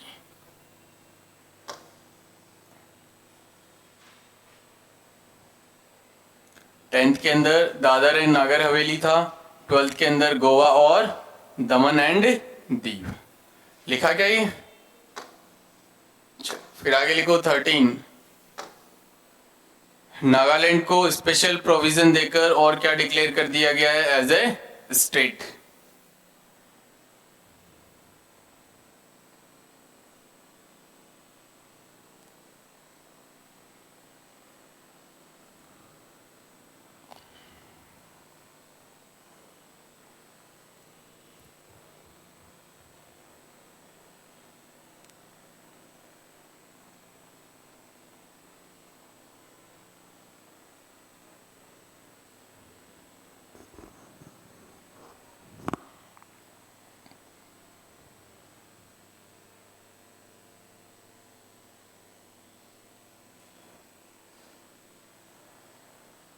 लिख लिया, 13 हो गया कंप्लीट। फिर आगे लिखो 14,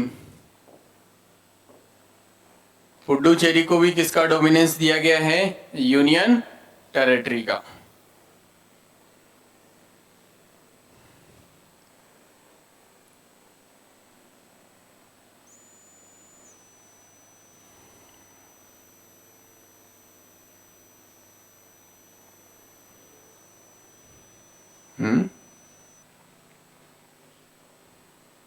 पुडुचेरी कहां पर है, यही नहीं पता अभी तक। भारत का मैप तो पढ़ा था क्या मेरे से, पागल है क्या। चेन्नई के पास है, तमिलनाडु की तरफ है पुडुचेरी। गोवा अरब सागर की तरफ है, पुडुचेरी बे ऑफ बंगाल की तरफ है।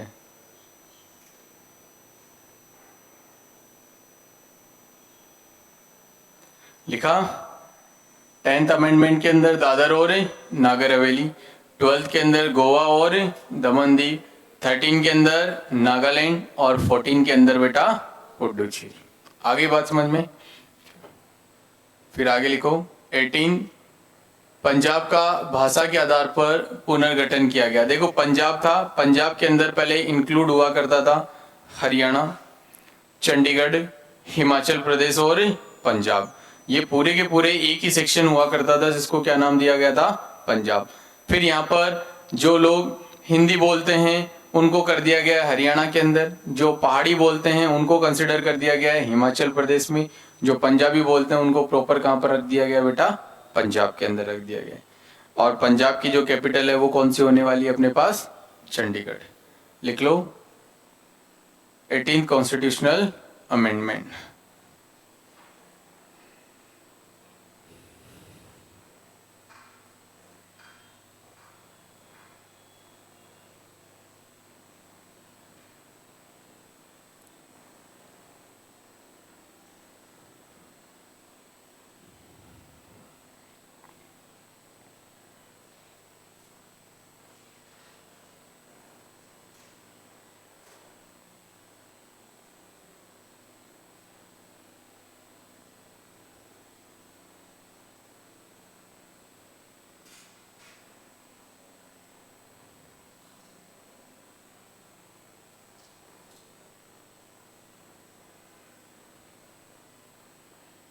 लिखा क्या,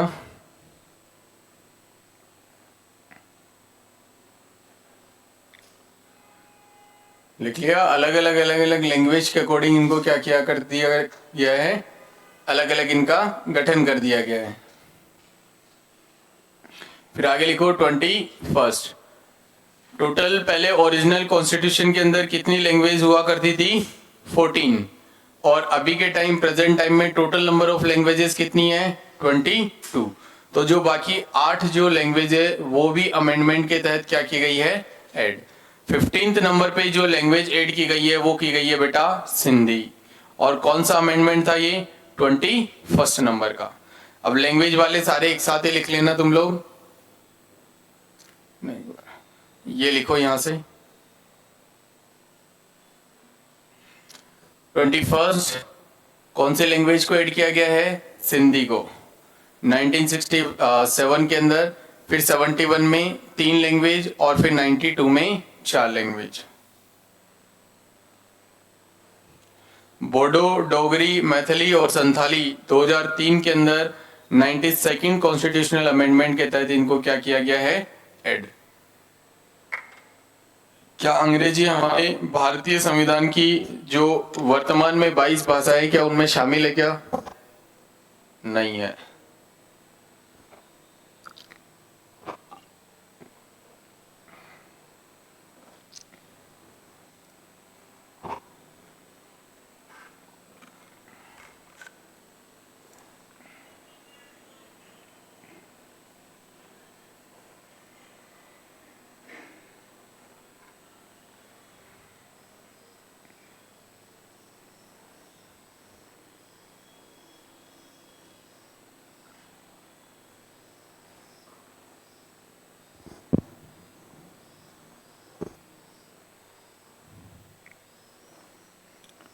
लिख लो कंप्लीट तीनों।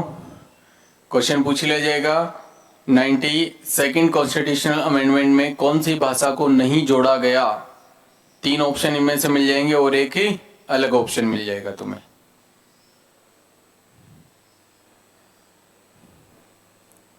बताओ लिख लिया क्या? कंप्लीट है यहां तक? चलो 22nd लिखोगे। मेघालय पहले किसका हिस्सा हुआ करता था बेटा? असम का। और उसके बाद में 1969 के बाद में इस मेघालय को किससे सेपरेट कर दिया गया है? असम से सेपरेट करके, और मेघालय को एक अलग से स्टेट का डोमिनेंस दे दिया गया है। लिख लो 22nd।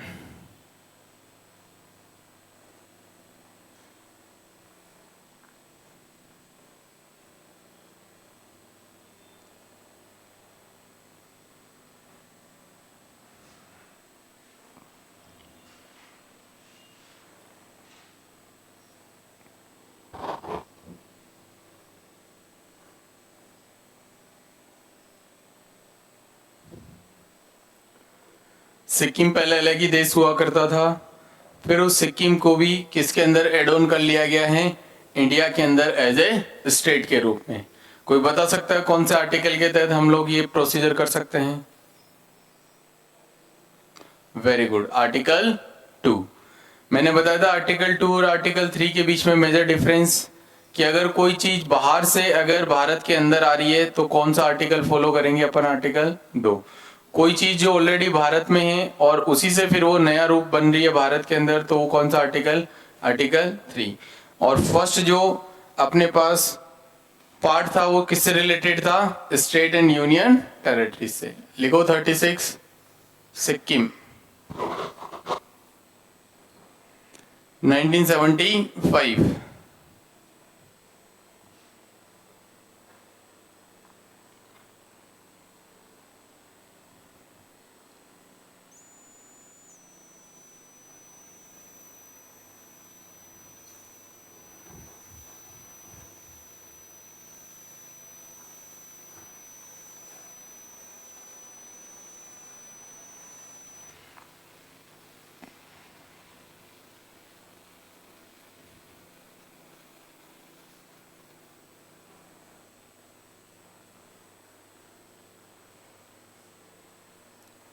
क्वेश्चन डायरेक्टली पूछ लिया जाएगा, सिक्किम को भारत में राज्य का दर्जा किस संविधान संशोधन के द्वारा प्राप्त किया गया है? कौन सा ऐसा कॉन्स्टिट्यूशनल अमेंडमेंट था जिसके तहत सिक्किम को एज ए स्टेट का डोमिनेंस मिला था? That is 36 constitutional amendment. किस वर्ष हुआ था ये? 1975। फिर अपन बात करते हैं सबसे इंपॉर्टेंट अमेंडमेंट की, अमेंडमेंट नंबर 42।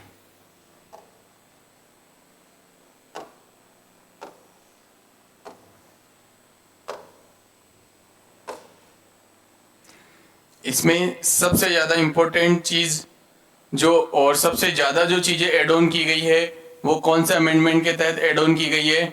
Amendment number 42। इसीलिए इस अमेंडमेंट को बोला जाता है मिनी कॉन्स्टिट्यूशन, यानी लघु संविधान। सबसे मेन और सबसे इंपॉर्टेंट एक टर्म आती है अपने पास बेटा, प्रियम्बल।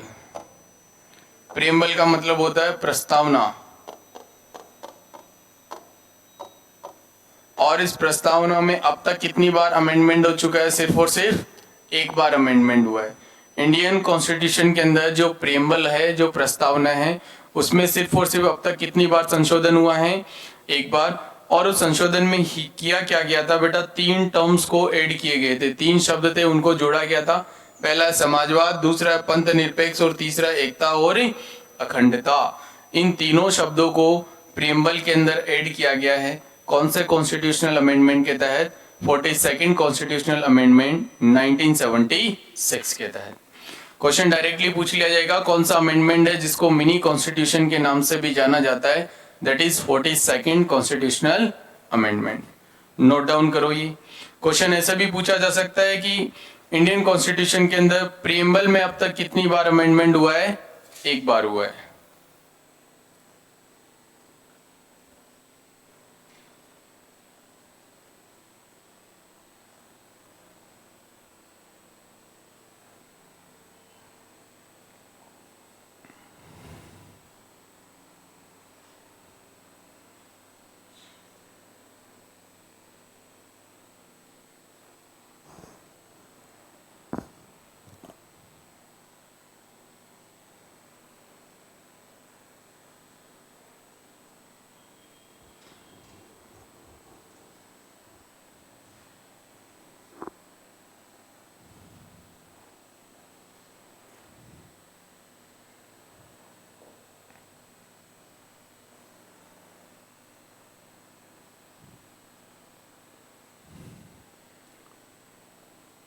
इंटीग्रिटी शब्द का मतलब मैंने बताया था स्टार्टिंग में कि भारत के कभी भी टुकड़े नहीं कर सकते, भारत का कभी भी खंडन नहीं कर सकते।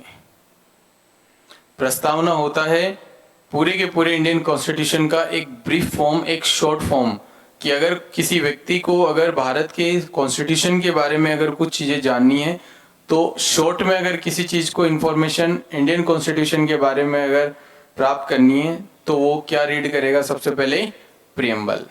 जैसे तुम लोग पढ़ते होंगे हम भारत के लोग, वो पूरा का पूरा एक जो सेगमेंट है वो क्या कहलाता है? Preamble of Indian constitution.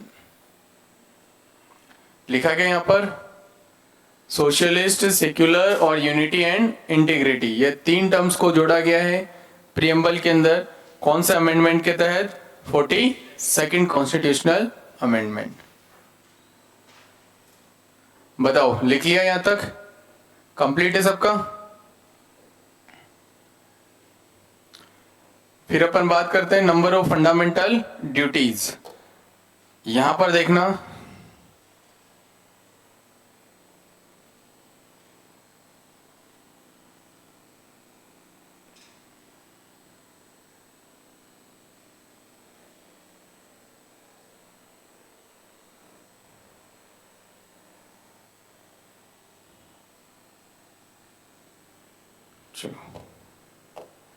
Number of fundamental duties की बात करते हैं तो जब हमारा ओरिजिनल कॉन्स्टिट्यूशन था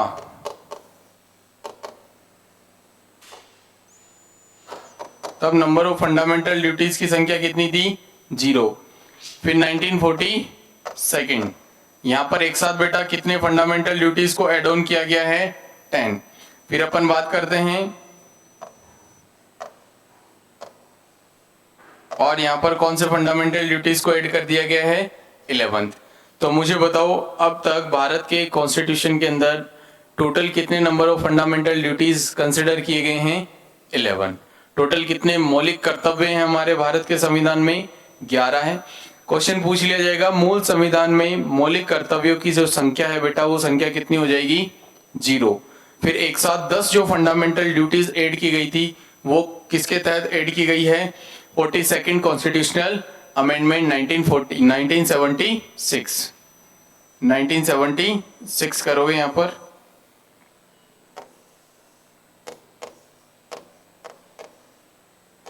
कौन से नंबर का था ये? 40। और ये 2002 के अंदर बेटा कौन से नंबर का था? 86 नंबर का। लिख लो, नोट डाउन करो इसको, तीनों लाइन लिख लेना। ओरिजिनल कॉन्स्टिट्यूशन में, फिर 1976 में और फिर 2002 में।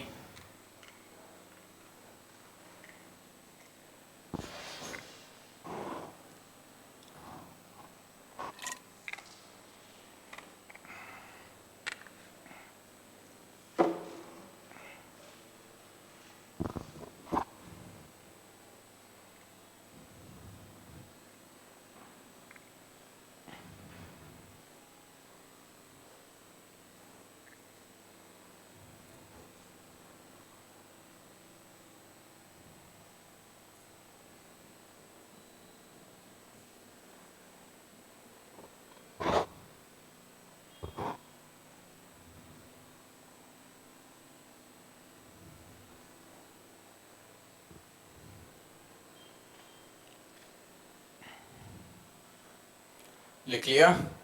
तो total number of fundamental duties है अभी के टाइम में हमारे कॉन्स्टिट्यूशन में, उनकी संख्या कितनी है? टोटल 11। कभी कभार क्वेश्चन पूछ लिया जाएगा कि कुल मौलिक कर्तव्यों की संख्या कितनी होने वाली है, टोटल कितनी हो जाएगी? 11। लिख लिया क्या? आगे लिखो 44th कॉन्स्टिट्यूशनल अमेंडमेंट।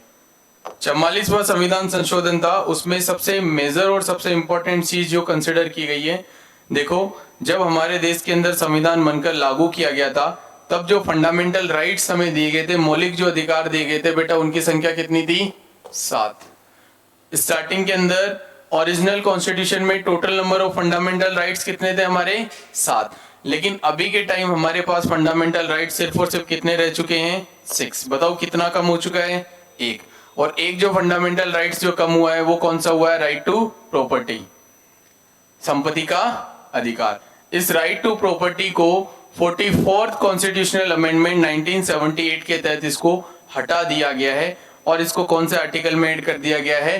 300 के ए में ऐड कर दिया गया है। तो संपत्ति का अधिकार अब अपना मौलिक अधिकार ही नहीं रहा है। लिख लो इसको।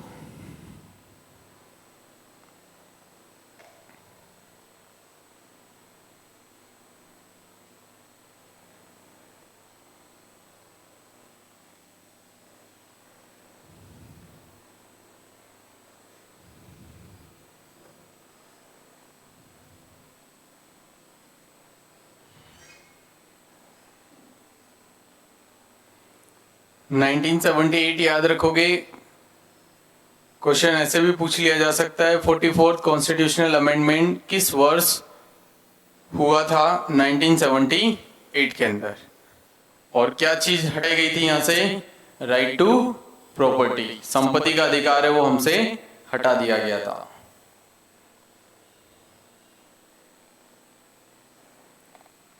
फिर आगे लिखो 56 कॉन्स्टिट्यूशनल अमेंडमेंट, 56वां संविधान संशोधन। लिख लिया ना ऊपर वाला? 1987 में। देखो 12th कॉन्स्टिट्यूशनल अमेंडमेंट के अंदर गोवा को सबसे पहले क्या डिक्लेयर किया गया था? Union territory. बट 1987 में 56 कॉन्स्टिट्यूशनल अमेंडमेंट के तहत इस गोवा को बेटा किसका डोमिनेंस दे दिया गया है? एज ए स्टेट का।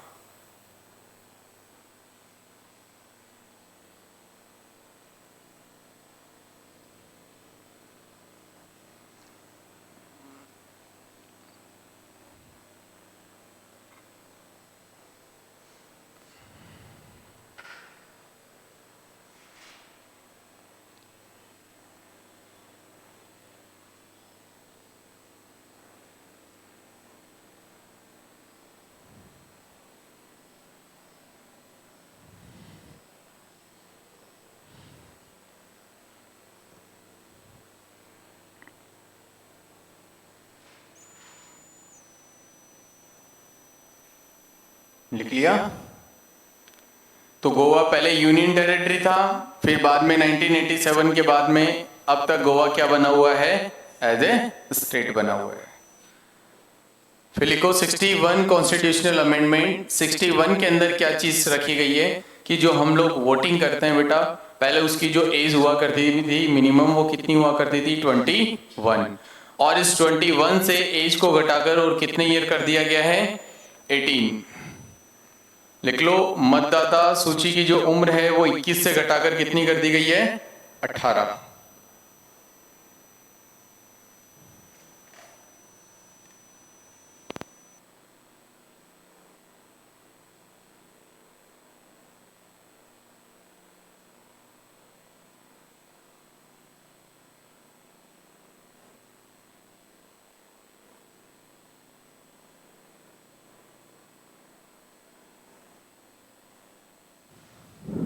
लिख लिया? 21 से कम करके और एज कितनी कर दी गई है वोटिंग के लिए? 18। कौन से नंबर का अमेंडमेंट था ये? 61 नंबर का अमेंडमेंट था। फिर आगे लिखो 18 कॉन्स्टिट्यूशनल अमेंडमेंट। अभी बताया था मैंने, ओरिजिनल कॉन्स्टिट्यूशन में कितने थे? 0। 42 1976 के अंदर कितने हो गए हैं? 10। और 86 नंबर का कब लिखवाया था? 2002 में, जहां पर एक ऐड किया गया था कौन से नंबर का? 11वें नंबर का। ये वाली चीज एड ऑन करोगे 21 आर्टिकल के अंदर 11th नंबर का जो फंडामेंटल ड्यूटीज है वो किससे रिलेटेड है? राइट टू एजुकेशन, यानी शिक्षा का अधिकार। लिख लो इसको।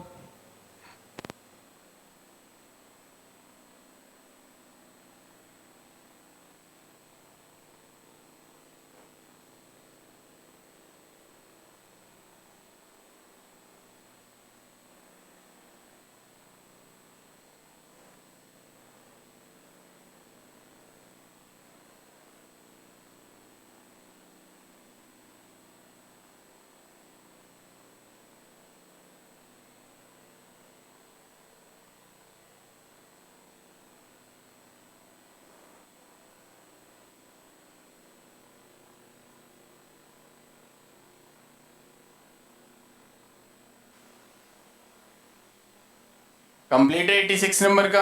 92nd नंबर में लिखवाई दिया था बोडो, डोगरी, मैथिली और संताली। कितनी लैंग्वेज को ऐड किया गया था? 4 लैंग्वेज को। फिर आगे लिखो 100 कॉन्स्टिट्यूशनल अमेंडमेंट।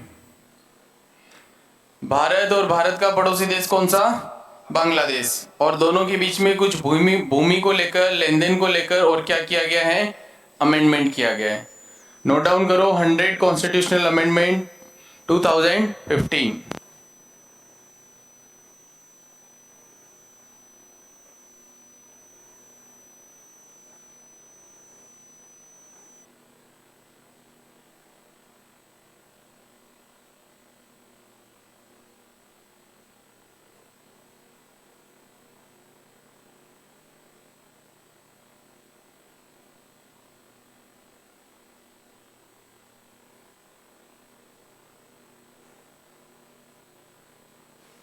भारत और बांग्लादेश के बीच कौन से नंबर का? 100। गर्मी आ गई भाई, अब शावर ही चलेंगे तुम्हारे। लिख लिया क्या? अब मैं पूछूंगा, देखे कौन बताएगा मेरे को। देखना नहीं है, पेज मत पलट लेना वरना मुझे पता चल जाएगा। कल मैंने बताया था जीएसटी का आर्टिकल, किसी को बताना नहीं है। कितने ऐसे बच्चे जिनको आर्टिकल पता है, जीएसटी कौन से आर्टिकल के अंदर आती है? Raise your hand. Goods and service tax, कल मैंने एक आर्टिकल लिखवाया था तुम लोगों को। कितने ऐसे स्टूडेंट हैं जिनको ये पता है कि कौन से आर्टिकल के अंदर जीएसटी को लागू किया गया है? तुक्का नहीं मारना।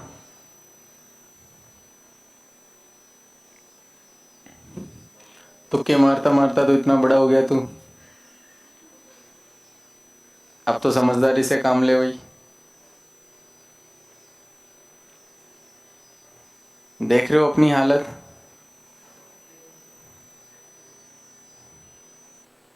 ये तो ऐसे ही खुश हो रहा है, सर मैं तो आया ही नहीं था कल, वैसे ही बर्बाद है। अब यहां से मैं तुम्हें कई बार समझा चुका हूं भाई, जितना जिस दिन क्लास होती है, जितना पढ़ा दिया गया है, सेम डे जाके उस चीज को रिपीट कर लो। जितने टाइम की क्लास होती है उतना टाइम तुम्हें उस सब्जेक्ट को देना ही देना पड़ेगा, तब तो जाकर उस सब्जेक्ट में तुम लोग परफेक्शन ला सकते हो। वरना जिस पेपर में ये सब्जेक्ट आएगा, मैं अभी बोल रहा हूँ, तुम लोगों को फंस जाओगे। बाकी अदर जो तुम्हारे कोर सब्जेक्ट है उसमें चाहे तुम लोग कितना ही अच्छा स्कोर कर लो, इस सब्जेक्ट की इम्पोर्टेंस है, या तो ये तुम्हारा सिलेक्शन रोकेगा या तुम्हारी रैंक दिलाएगा। अगर अच्छा स्कोर कर लोगे तो ऑल इंडिया रैंक अच्छी खासी मिल जाएगी तुम्हें, और अगर सही से परफॉर्म नहीं कर पाए तो जहाँ सिलेक्शन हो रहा था वो सिलेक्शन भी क्या हो जाएगा? रुक जाएगा। हर एक चीज इम्पोर्टेंट है, हर एक सब्जेक्ट का अपना अलग इम्पोर्टेंस है। अगर तुम लोग फुल डेडिकेट के साथ, अगर ये ड्रीम है तुम्हारा कि इस बार मुझे सिलेक्शन लेना ही लेना है, इस बार चाहे कुछ भी हो जाए, शाम दाम दंड भेद कुछ भी लगाना पड़े, लेकिन इस बार सिलेक्शन लेना है, तो बेटा हर सब्जेक्ट को तुम्हें उतना ही टाइम देना पड़ेगा। हर एक सब्जेक्ट का इक्वल जो वेटेज है वो तुम्हें कंसिडर करना ही करना पड़ेगा। कितने ही धुरंधर से धुरंधर तुम लोग मुझे एक चीज बताओ, कोई भी क्रिकेट की टीम है, भारत है, कई बार सेमीफाइनल तक एक भी मैच नहीं हारती और सेमीफाइनल में आकर ही हार जाती है या फाइनल में आकर ही हार जाती है। तो बताओ क्या कभी वर्ल्ड कप मिला है क्या? वर्ल्ड कप कब मिलता है? जब फाइनल के अंदर जीतते हैं। चाहे विराट कोहली कितने ही रन बना ले, लेकिन अब तक क्या आईपीएल जीत पाया था क्या? नहीं जीत पाया था। तो मुद्दा ये है कि चाहे तुम लोग कितने ही तुम्हारे कोर सब्जेक्ट को स्ट्रॉन्ग कर लो, जब तक सारे के सारे सब्जेक्ट में जितना तुम्हारा मार्क्स का डिस्ट्रीब्यूशन है उसके अकॉर्डिंग अगर तुम्हारा स्कोर नहीं आएगा तो ना तो तुम्हारा सिलेक्शन हो पाएगा, ना तुम्हारी रैंक आ पाएगी। कई बार मैंने बोला है कि भाई पढ़ के आना, हर दिन क्लास के अंदर हमेशा जो डे लास्ट जो टाइम होता है, मैंने एक ही बात बोली है कि रेगुलरिटी के साथ, कंटिन्यूटी के साथ इसको रिवाइज करते रहना। भाई कल ही पढ़ा है अभी तो, और तुम्हारी ये हालत है। 279 का ए नहीं लिखवाया था क्या? अब तो याद आ गया होगा। क्या यही लगा रहा था क्या तुक्का? हाँ ऐसे हाँ भर दे, हाँ सर यही लगा रहा था तुक्का। लिखो जीएसटी कौन से अमेंडमेंट के तहत ऐड की गई थी? ये 101। चलो ये और बता दो, फर्स्ट वह कौन सा राज्य था जिसने पहली बार जीएसटी का अपोजिशन किया था? Very good. और वो कौन सा स्टेट था जिसने पहली बार जीएसटी मॉडल को अडॉप्ट कर लिया था? असम। लिख लो बिल नंबर कौन सा था? 122। 1 जुलाई 2017 को पूरे भारत देश के अंदर किसको लागू कर दिया गया था बेटा? जीएसटी को लागू कर दिया था।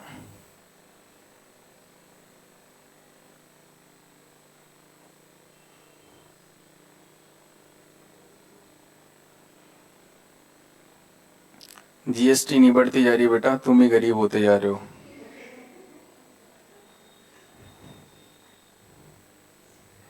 देश तो पहले भी चल रहा था, आगे भी चलता रहेगा।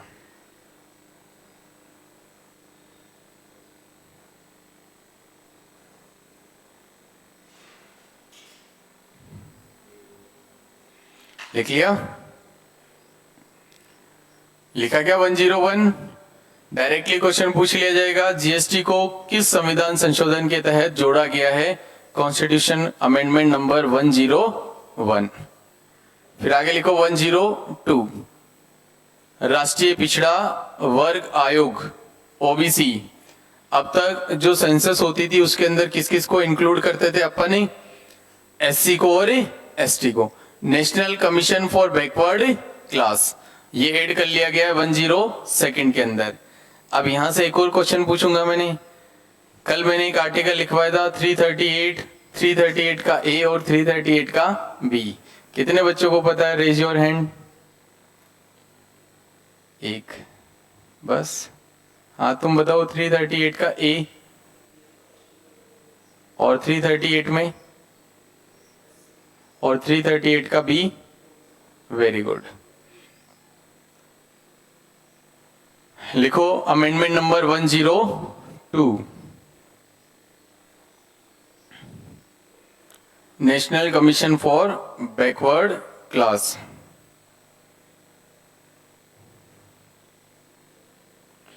बिल नंबर 123 का मतलब समझ गई क्या? देखो कॉन्स्टिट्यूशनल नंबर अमेंडमेंट हुआ 102 और बिल कौन सा था? 123, यानी 21 जो बिल है वो रिजेक्ट हो गए हैं, या तो लोकसभा से पारित नहीं हुए, या राज्यसभा से पारित नहीं हुए, या प्रेसिडेंट के सिग्नेचर नहीं हुए।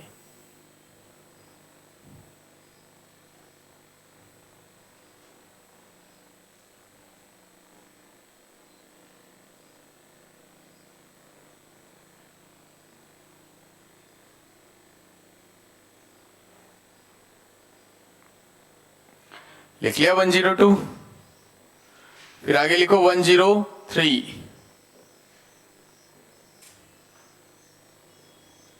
ये ईडब्ल्यूएस कैटेगरी के लिए है। 2019 के अंदर कितना परसेंट रिजर्वेशन है? 10%। लिख लो 103।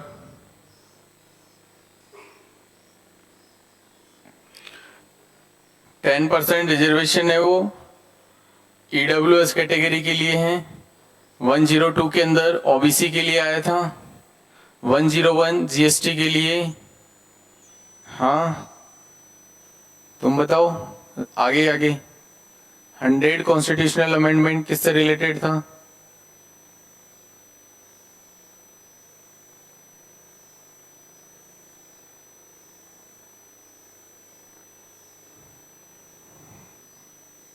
अभी अभी लिखा है, अपने हाथों से लिखा होगा, या अभी भी दिमाग नेशनल बिल्डिंग के अंदर ही अटका हुआ है?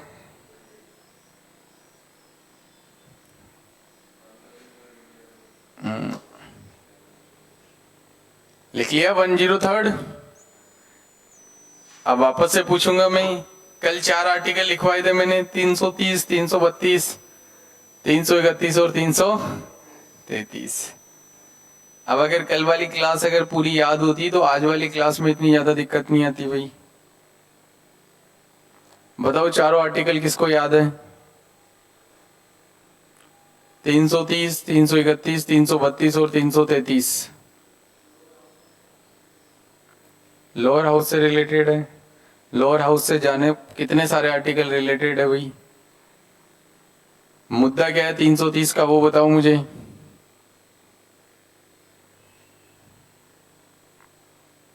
लोकसभा के अंदर 1/3 देख लिया।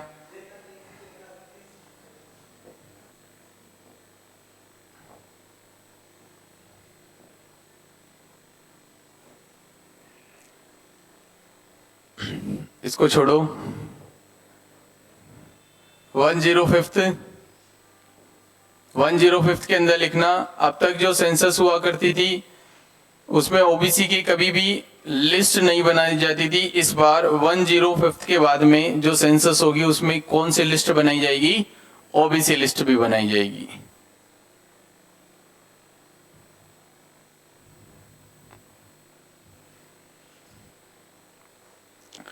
लिख लो 105।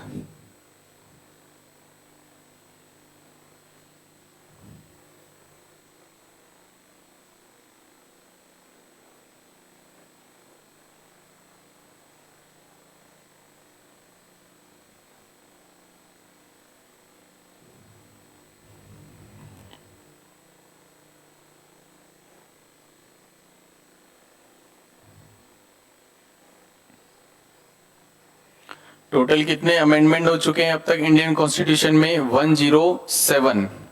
107 संविधान संशोधन हो चुके हैं। और 107 में से जो इम्पोर्टेंट अमेंडमेंट है, जो अब तक किसी ना किसी पेपर में पूछे गए हमसे, वो सारे के सारे अमेंडमेंट मैंने तुम लोगों को क्लियर करवा दिया है। सबसे ज्यादा इंपॉर्टेंट है तुम्हारे लिए 42 और एक 86। 2 अमेंडमेंट सबसे ज्यादा पूछे जाएंगे।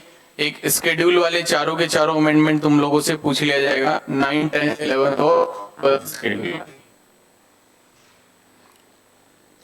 ये सब्जेक्ट तुम्हारा कंप्लीट है कौन सा? पॉलिटी। जहां पढ़ा अपन ने 22 पार्ट, 395 आर्टिकल, बस इतना ही। ऑन अगस्त ये 2021। हाँ डेट ही लिखी हुई है इसकी।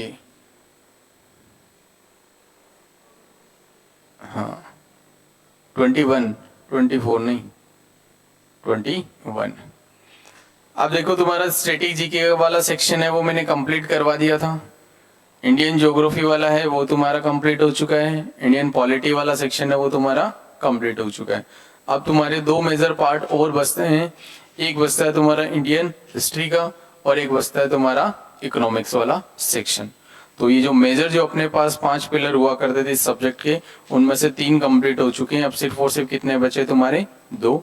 तो नेक्स्ट जब भी क्लास अपनी होगी तो फिर उसके अंदर अपन शुरुआत करेंगे बेटा किसकी? इंडियन हिस्ट्री की। इंडियन हिस्ट्री को शुरुआत करने से पहले एक छोटी सी रिक्वेस्ट करना चाहूंगा सभी स्टूडेंट से। देखो सब्जेक्ट जैसे जैसे होते जाएंगे डे बाय डे मैं तो करवाता जाऊंगा कोर्स। मुझे पता है आज तुम में से कोई सा बच्चा स्टैटिक जीके नहीं पढ़ रहा होगा, कोई सा बच्चा है वो ज्योग्राफी नहीं पढ़ रहा होगा।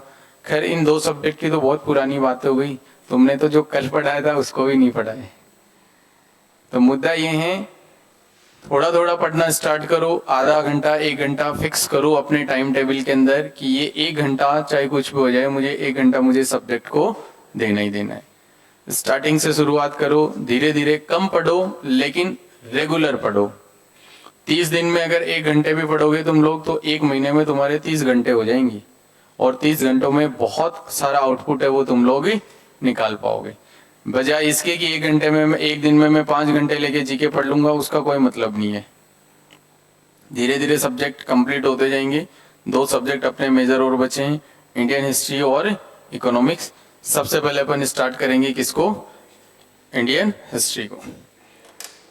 चलो फिर आज की सभा को यहीं समाप्त करते हैं। पढ़ते रहना, और नेक्स्ट जब भी क्लास होगी तो आज वाली क्लास में जो भी पढ़ाए हैं, जितने भी अमेंडमेंट पढ़ाए हैं, कोई सा भी अमेंडमेंट में पूछ सकता हूं। हक है वो तो हमारे पास ही है कि हम बताएंगे या नहीं बताएंगे। ठीक है चलो।